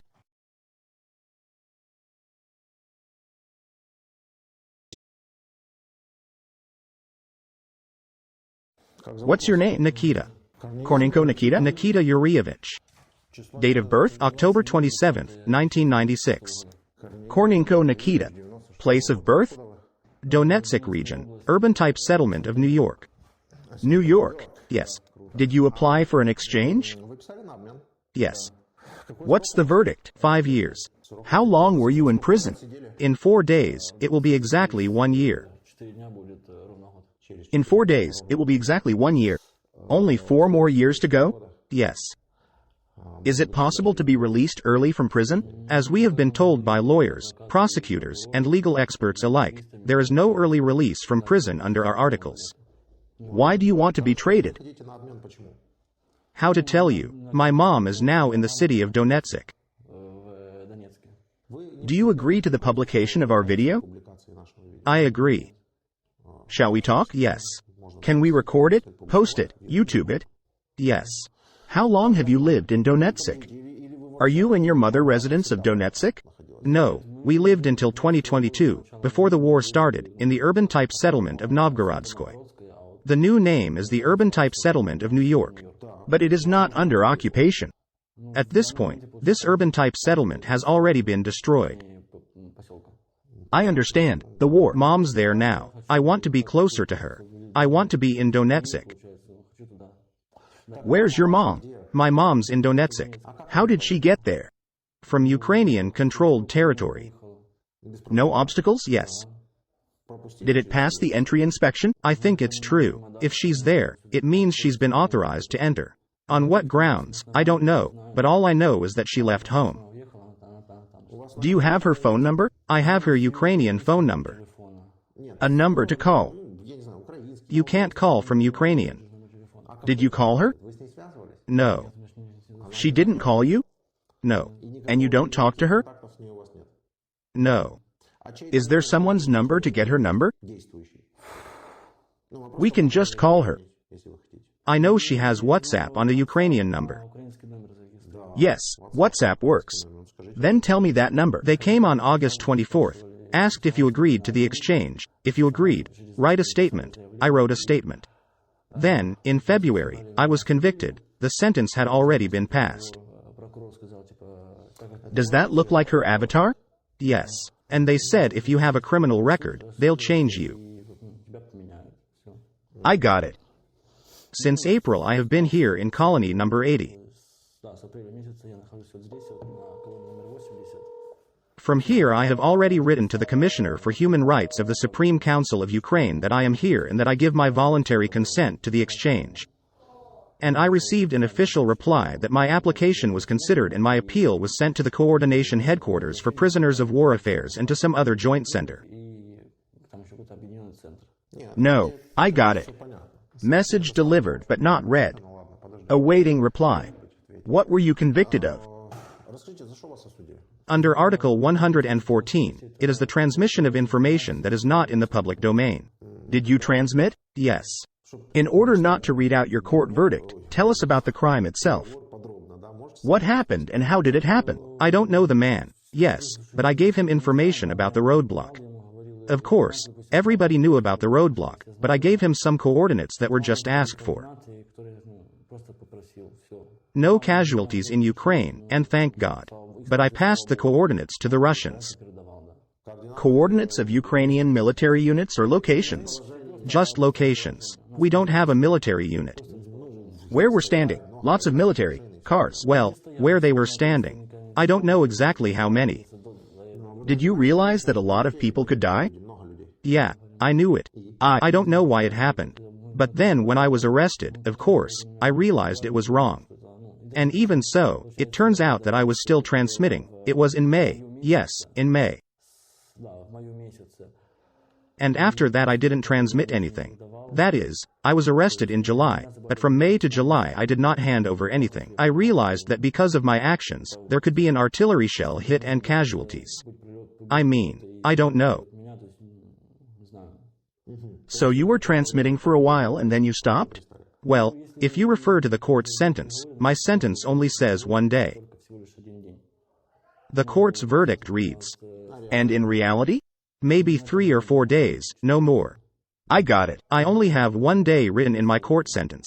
It was the 29th of May. The 29th? I think so. By and large, it's enough. It makes sense. Not 1 day, not 2, not 10. The gist of the case. The essence of the transmission is fixed, and that's what counts. You say you don't know what moved you. The fact that you made a mistake is not the reason. What was your motivation? I don't know. I'll ask you straight out. Did you sympathize with Russia? I'll be honest, yes. What is the purpose of this videotaping? What, let's say, are the political prisoners' plans for the future? What are they going to do with them in general? I told you right away that we were adding to the POW exchange fund, yes. Well, personally, I think it's normal that we give away people like you who sympathize with Russia. You're not telling me everything. If I take it, I said, honestly, yes, that I sympathize. I'm not going to deny. Yes, that's right. Yes, it is. And I think it is normal that we will give people like you to Russia. And those whom Russia took by force and stole from Ukraine, we will bring back here. I think you yourself realize that there are some people who have managed to move out on their own. Those people who moved of their own free will and want to live there? Yes, there are some. But there are also those who were somehow evacuated. And there are those who, as it turned out, were forcibly removed. And the kids. There are those who left on their own. Yes, there are some. Those who left voluntarily. Respectfully. You want to go to Russia? And who is forbidding you all this time? But let me get this straight. You live in a city, for example, New York. Or in Druzhkovka, in Pokrovskoy, and so on. All these events are happening here. Your apartment costs money, right? Yes. Just sell the apartment. Sell all your possessions. Take the money, your passport, and go to Russia and live there. How was it possible to leave? If just, let's say, someone was leaving, but they weren't allowed out? That's why I asked about your mother.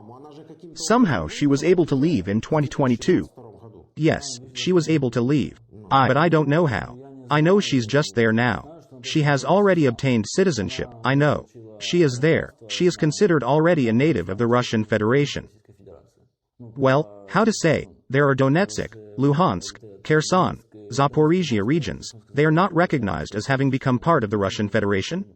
They are considered to be the territory of Ukraine, right? They have been and will continue to be considered Ukrainian territory from the point of view of Ukraine and from the point of view of international law. And Donetsk, and Luhansk, and Crimea. But from Russia's point of view, they supposedly became part of it, although some of them have already managed to secede. Well, Kherson, for example. I haven't heard that anywhere. I will not deceive you. They recognized the Kherson region as supposedly Russian. And the city of Kherson. I heard that. After that, yes, after that they were defeated in Kherson and wrote that it was a goodwill gesture and they were leaving. Although before that they had put up posters everywhere that they would stay in Kherson forever. On TV, they said that posters were torn down there when Ukraine entered. It's true. I know it's kind of on the left bank. Yeah, and some people went there voluntarily. Yeah, where were we? I'm saying we can take the people who didn't go there voluntarily instead of you. I know they went there willingly. Let them keep going. As the prosecutor said, when I was initially detained and who I was in the cell with, they said we were brought in for an exchange. That you were found, you were tracked down, so to speak, in order to change for people like you, who were also taken there by force, as in Ukraine. That's what I said, that I give my voluntary consent to be given and taken away instead of me. I understand that you're giving voluntary consent. And that's where your voluntary consent was taken. Are you not beaten, tortured, abused here? Tell me why you were assigned to the so-called dishonorable units? I have no idea about this criminal world, no idea what you're talking about at all. How do I explain to her which son to talk to? Say, Nikita. Many sons? There's also a son, my older brother Seryoza. Sergey. He is in the territory of Ukraine, and he fully supports Ukraine. He knows I'm here, but he doesn't communicate with me because I'm with such an article. He fully supports Ukraine. How old are you? I'm 26 years old. How old is he? And he's 32 years old. Is he your own older brother? A native older brother. At a time like this, I'd like to say, listen to your big brothers. This does not apply to everything, but in this case it is true. I am Kirienko Nikita Yurievich, born on October 27, 1966. Convicted under the 114th article, which is espionage on the territory of Ukraine in favor of the Russian Federation. I want to be exchanged, to be accepted by the Russian side, because I already have relatives there who simply sympathize with Russia.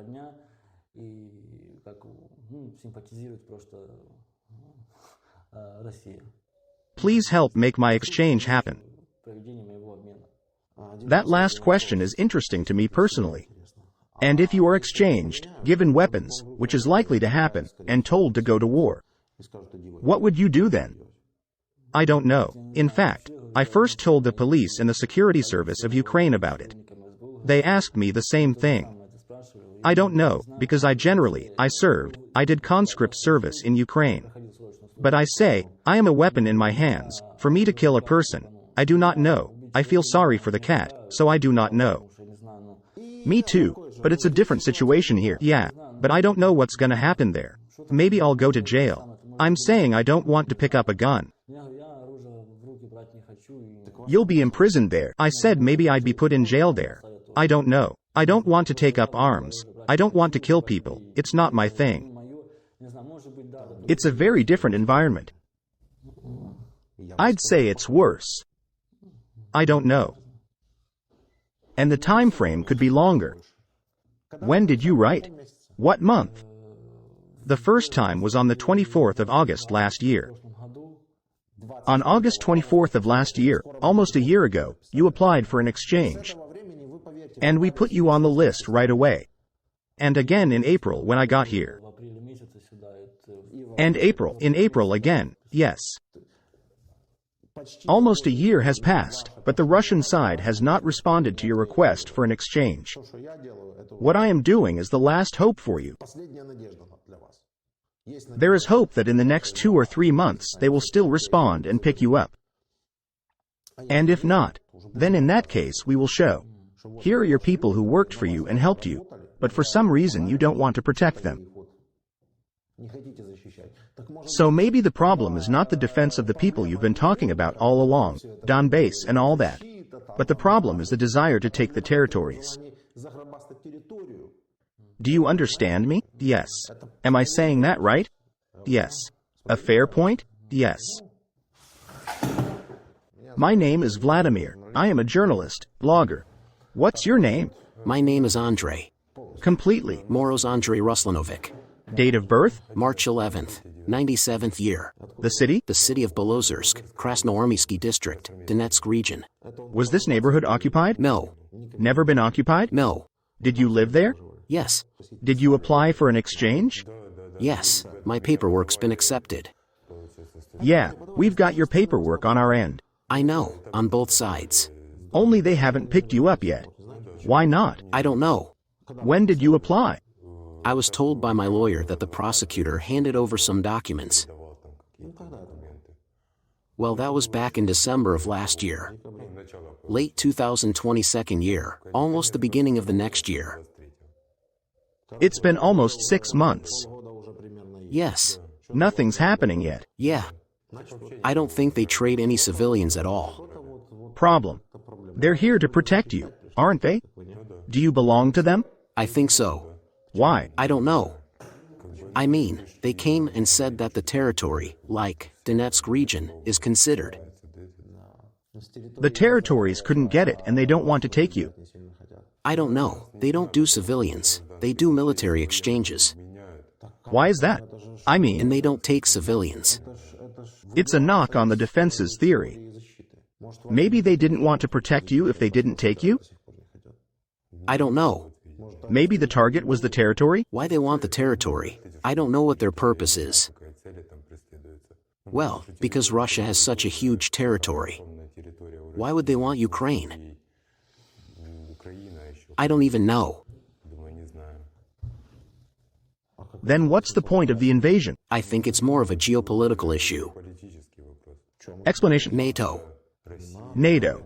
And then what? That's why I think Russia started this. For what? To set aside an area, to buffer the area.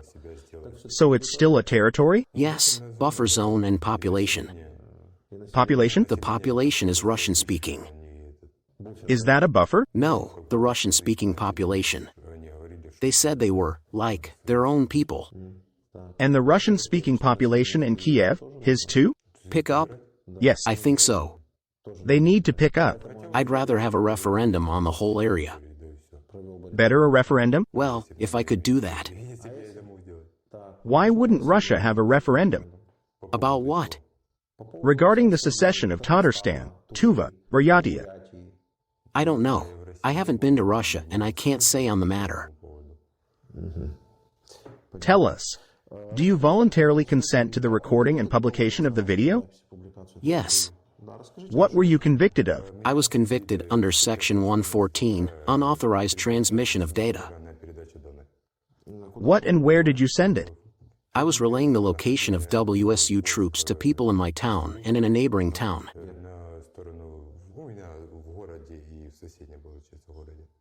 What cities are these in? Dobropilya. Dobropoli? Aha! I was there, too. How much information did you pass on? 2 buildings in Dobropilya, and 3 buildings in our city. Where were the buildings? Near What's the time frame? 6 years. Why so few? This article suggests 5 to 8 years. Did your actions result in shelling? Or casualties? Not at all. Apparently your actions did not result in firings, otherwise it would be a different article. I think so. How did you transfer the data? I used Telegram. How did the Russians contact you? I wrote to the chatbot myself. Have you written in there that you want to transfer data? Help. Help. Why do you hate Ukraine so much? I don't like the politics that have been with us since the 14th. Exactly? When right sector was taking over city halls all over the territory, and in Donetsk and in Luhansk, civilians just took to the streets. They came out and we were told to leave or force would be used. I don't understand it at all. Why was it possible for the right sector to occupy regional mayors' offices there, but here the population was not allowed to do so? Because the population came out with Russian flags. This is how people in Odessa and Kharkiv came out with Russian flags. That's exactly what it's forbidden to do. They don't know how to do anything. And about 100 people were injured in the clashes. And this video of the first casualties in Donbass, this video. Do you know who the first victims in Donbass were? Ukrainians, with Ukrainian flags, on their own land. They were killed there, but it didn't outrage anyone. What is Poroshenko wrong? Where is his mistake? No, I saw the video when he was standing on Maidan. Yet the phrase is the same? The phrase is the same. Yes, it's just that you heard part of it, and here's the whole line. What's he saying wrong? He says that all this can be achieved only through peaceful means, only through negotiations. That the city that was liberated, I think he's talking about Slavyansk. Even yesterday there were separatists there, today people have everything. Light, water, heat, you can buy bread, and everything is normal. And children will go to school, and on the other side people will sit in basements because they don't know how to do anything. Sure, he says a lot of buzzwords on stage. But in essence? I don't know. Here he is talking about the peaceful way, but what did he do in the end? I realize this is Ukrainian territory. Everyone sees it differently. I don't think so. I wanted to have neither Russia nor Ukraine at all. Give freedom to our region. You should have said so in the first place. This is the third time during our conversation that you have changed your fundamental position. First you said that they voted for autonomy there, but they didn't vote for autonomy there, they voted for secession. Then you said you were for Russia. Now you say we don't need neither Russia nor Ukraine. How can you live like this? You say, Russia, Ukraine. Someone is attacking. There are terrorists there, and there are terrorists there. I don't like war, you understand? I wanted to live at home. That's normal. I don't need Ukraine and Ukrainianization. Just let me live and raise my children. That's how you lived and sold fruit. I can tell you something else. And to live in frontline zones, on one side is the DNR, and on the other the right sector. And we were on our way to make a roof. When was that? 14th year. That's gone now. It was chaos then, yes. There were a lot of problems, but you kept on living, you traded your fruit. You lived almost normally. Yes, the economic situation was not very good, and there was no sausage like in the USSR, but there was other sausage. At the same time, the standard of living in Russia is not very good either. Some regions, almost 30% of Russia is not gasified, and this country sells gas. And people don't have proper toilets in many regions. That's a fact, too. Life there is not wonderful either. And yet you live in this country and say that you do not need Ukraine or Russia. This is your third point of view today. But you are handing over the location of Ukrainian military equipment to Russia. How to explain such your actions if you do not need neither Russia nor Ukraine? No, with what's going on now, I don't need countries like that. Not Ukraine, not Russia. They hide behind cities. Have you ever seen them hiding behind cities before? I showed you the video. That's just part of it. I saw it. It was already like this at the time. You think it should be better now? I can't answer that question. I'd like to finish it all together and leave already, if that's okay. Sure. I'm thinking, How do we end? How do we undercut this conversation? If you first say one thing, then another, now a third, and as a result you don't know and want to end the conversation, contact the Russian side and explain why they should take you away. After all, we're talking for the purpose of trading you. Since you are an incomprehensible person, you don't understand what Ukraine is and why to be Ukrainian and what it means, and you still want to go to Russia. Explain why you want to go to Russia, why they should take you. I don't have anything to say. You have nothing to say. I'm going to tell you one more time. If you even go to the other side, I can tell you straight, you will regret it very much. I don't know. If they take me there, I think so. I don't know if they'll take you because they don't take their military. I may well have to serve my entire sentence here. How old? 6. 5 to go. Practically, yes. I got it. My point is that you can do your time here and go free. During this time you should think and understand what Ukraine is, and why, when you live in this country, you should live in this country. If you do not like it here, you can leave. The second option is to work to make things better. The third option, if you are interested in political life, you should somehow influence it, be an active citizen. If you don't like something, say you don't like it. But I don't want to hear about Ukrainianization, which you mentioned 10 times in the video. I don't feel this Ukrainianization, being in Kiev. I can speak Ukrainian. Is that a problem for you? Not really, but I understand. Harder. But you were forced to do it? Basically, just official paperwork. It's always been like this. It didn't start 10 years ago. You just didn't notice that the documents were always filled out in Ukrainian. And it didn't cause any problems for anyone. Here you go. Even if you serve a full term here and realize that this is a separate independent country and that there is no need to call Russia or any other country here, there is definitely no need, and no need to give them the coordinates of military equipment.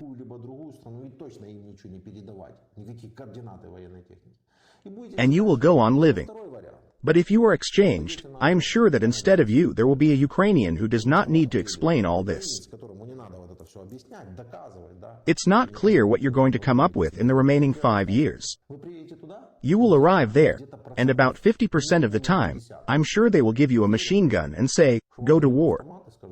And then, if by some miracle you survive, you will come back to me for an interview, only as a prisoner.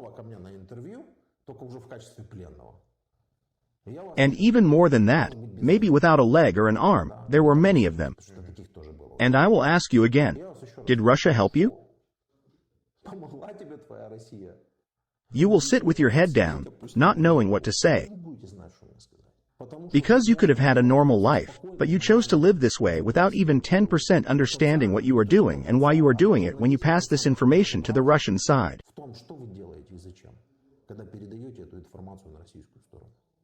And you did it completely deliberately, right?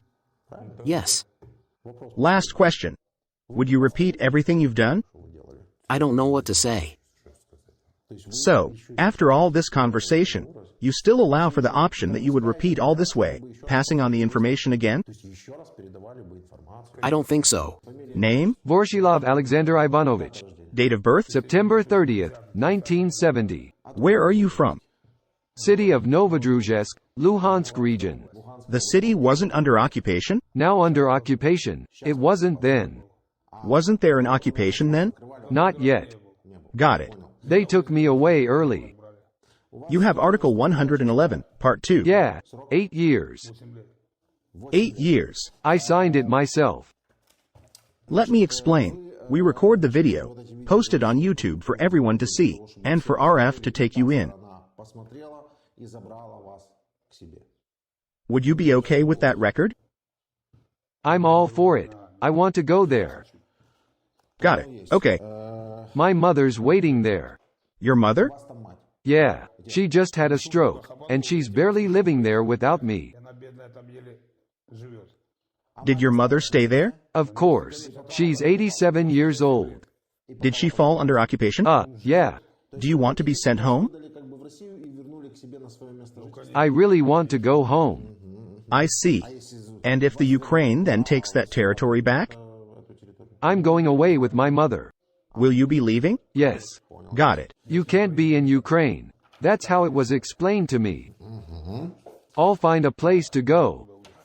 You have a small case. Tell me about it. I wouldn't want to talk about it. It's only 3 pages. Tell me about it. They wrote what they wanted to write. Personally, I'm interested in what was. They came, took me away, said I was a gunner. They took my cell phone. The phone with a certain subscriber number, being on the territory of Novodrushsk, Luhansk region, from the 24th to the 25th of April, performed tasks from representatives of the armed forces of the Russian Federation.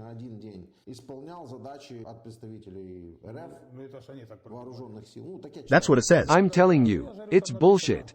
Everyone who's read it and knows me is laughing. I'm a YouTube star. My wife says, who knows you, worked with you. Watching this video everyone laughs. I don't know how to use my phone like that. How could I transmit something? There's nonsense written in there. I don't realize how it's written there. It's just funny. You passed the data on the Ukrainian armed forces. No, online is different. I don't know. Like I was doing it for money. Yes? Yeah, I'm told. Those who know you're laughing. It's a lot of bullshit out there. You didn't transmit the data? I didn't leave the house at all. And they said to me, you went around town. They gave me a piece of paper to read. This kind of font. They said, read it and in 20 minutes you will go home to your sick mother. I said, are you sure? Yes. And then they gave me a paper with a very small print on it. I said, let me read it. You don't need it. And it said that I wanted Russia to take Donetsk and Luhansk regions. Allegedly, I went and filmed the positions on my phone and passed on the information. And then they asked, don't you have a sister in Rubizhna? And Rubizhna was already half occupied. Rubizhna is 2 kilometers from me. Foolish me. I said, yes, I have a sister there. Then they tore up the sheet of text, printed a new one and let me read it on camera. Like I was giving my sister information. I said, so you're going to decide what I did. There's nothing here about your sister.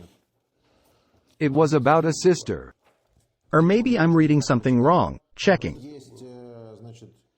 I've got a copy. I must have. I told them my last name, but I had the wrong middle name. They said it didn't matter. Then the lawyer says, I'll find 2 witnesses that you were walking around the city. I didn't leave the house. We were bombed heavily. They even carried bread home for me. Russia or who? We were being shelled. Russia? Yes. Why do you love Russia so much after this shelling? I don't love Russia. I want to go home. I don't care. The Ukrainian military were standing nearby, and they were shooting at us. They were there in 2014. There is an abandoned mine there. There, that's right. There it is, that paragraph. I missed it. In April 2022, Voroshilov Alexander Ivanovich, acting willfully to the detriment of the sovereignty, territorial integrity and inviolability of Ukraine, being on the territory of Novodrushsk, Luhansk region, colluded with Valentina Grigoryevna Esipova, acting on behalf of the Russian armed forces in the town of Rubizhna. Voroshilov, while communicating using a personal telephone with the subscriber number, with a person acting on behalf of the Russian armed forces in Rubizhna and using the phone number, by means of mobile communication, received an offer to carry out activities aimed at collecting, with the purpose of transferring to a foreign state, statements about the armed forces of Ukraine. Voroshilov, while staying on the territory of Novodrushsk, in fulfillment of the assignment of unidentified persons of the armed forces of the Russian Federation, in the period from the 24th to 25th of April 2022, acting intentionally to the detriment of the sovereignty of From the same phone number that ends with a 9. And there's another number, but no, it's the same number with 43 at the end, to whom you supposedly reported something. What is this phone number?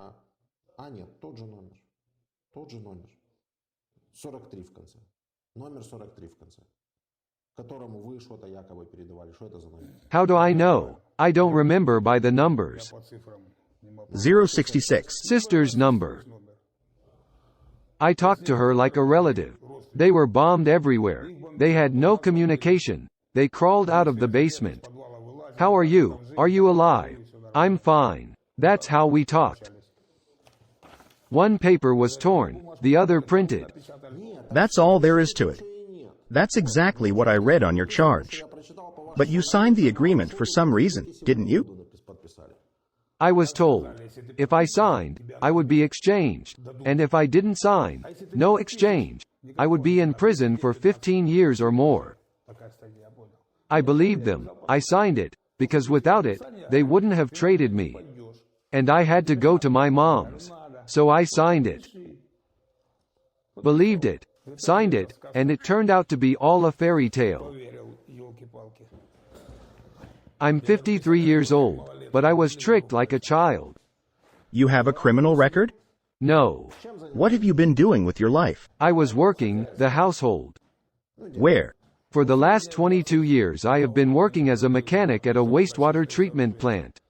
At first, I was hired to run a subsidiary farm, raising pigs. Then the pigs were transferred, and I was made a fitter. At home I have cows, pigs, my own farm. You got a wife and kids? Fifth. Fifth already? We'll get married after the war. Because of the war, we didn't have time to get married. Enough already. I'm 53 years old. Yes, I agree. It seems that way. For a mug of water. Are there children? No, the kingdom of heaven. There were. Dead. I guess. Huh? Died in childhood. I get it. It's a little too personal. Invite the next one. What else can I say? I have nothing to say. You see how well I was deceived. And I told them, shoot me at once. They said, no, you'll go home in a week. That's the trouble. I, Voroshilov Alexander Ivanovich, 1970 year of birth September 30th, was born in the Lugansk region, the city of Novodruzhsk. That's the story. I, Voroshilov Alexander Ivanovich, born September 30th, 1970, Lugansk region, city Novodruzhsk, convicted under Article 111, Part 2. I am currently in detention. What's the time frame? Got 8 years, 2 have passed. I'm very eager for an exchange. I appeal to the Russian government to exchange me. My sick mother is waiting at home.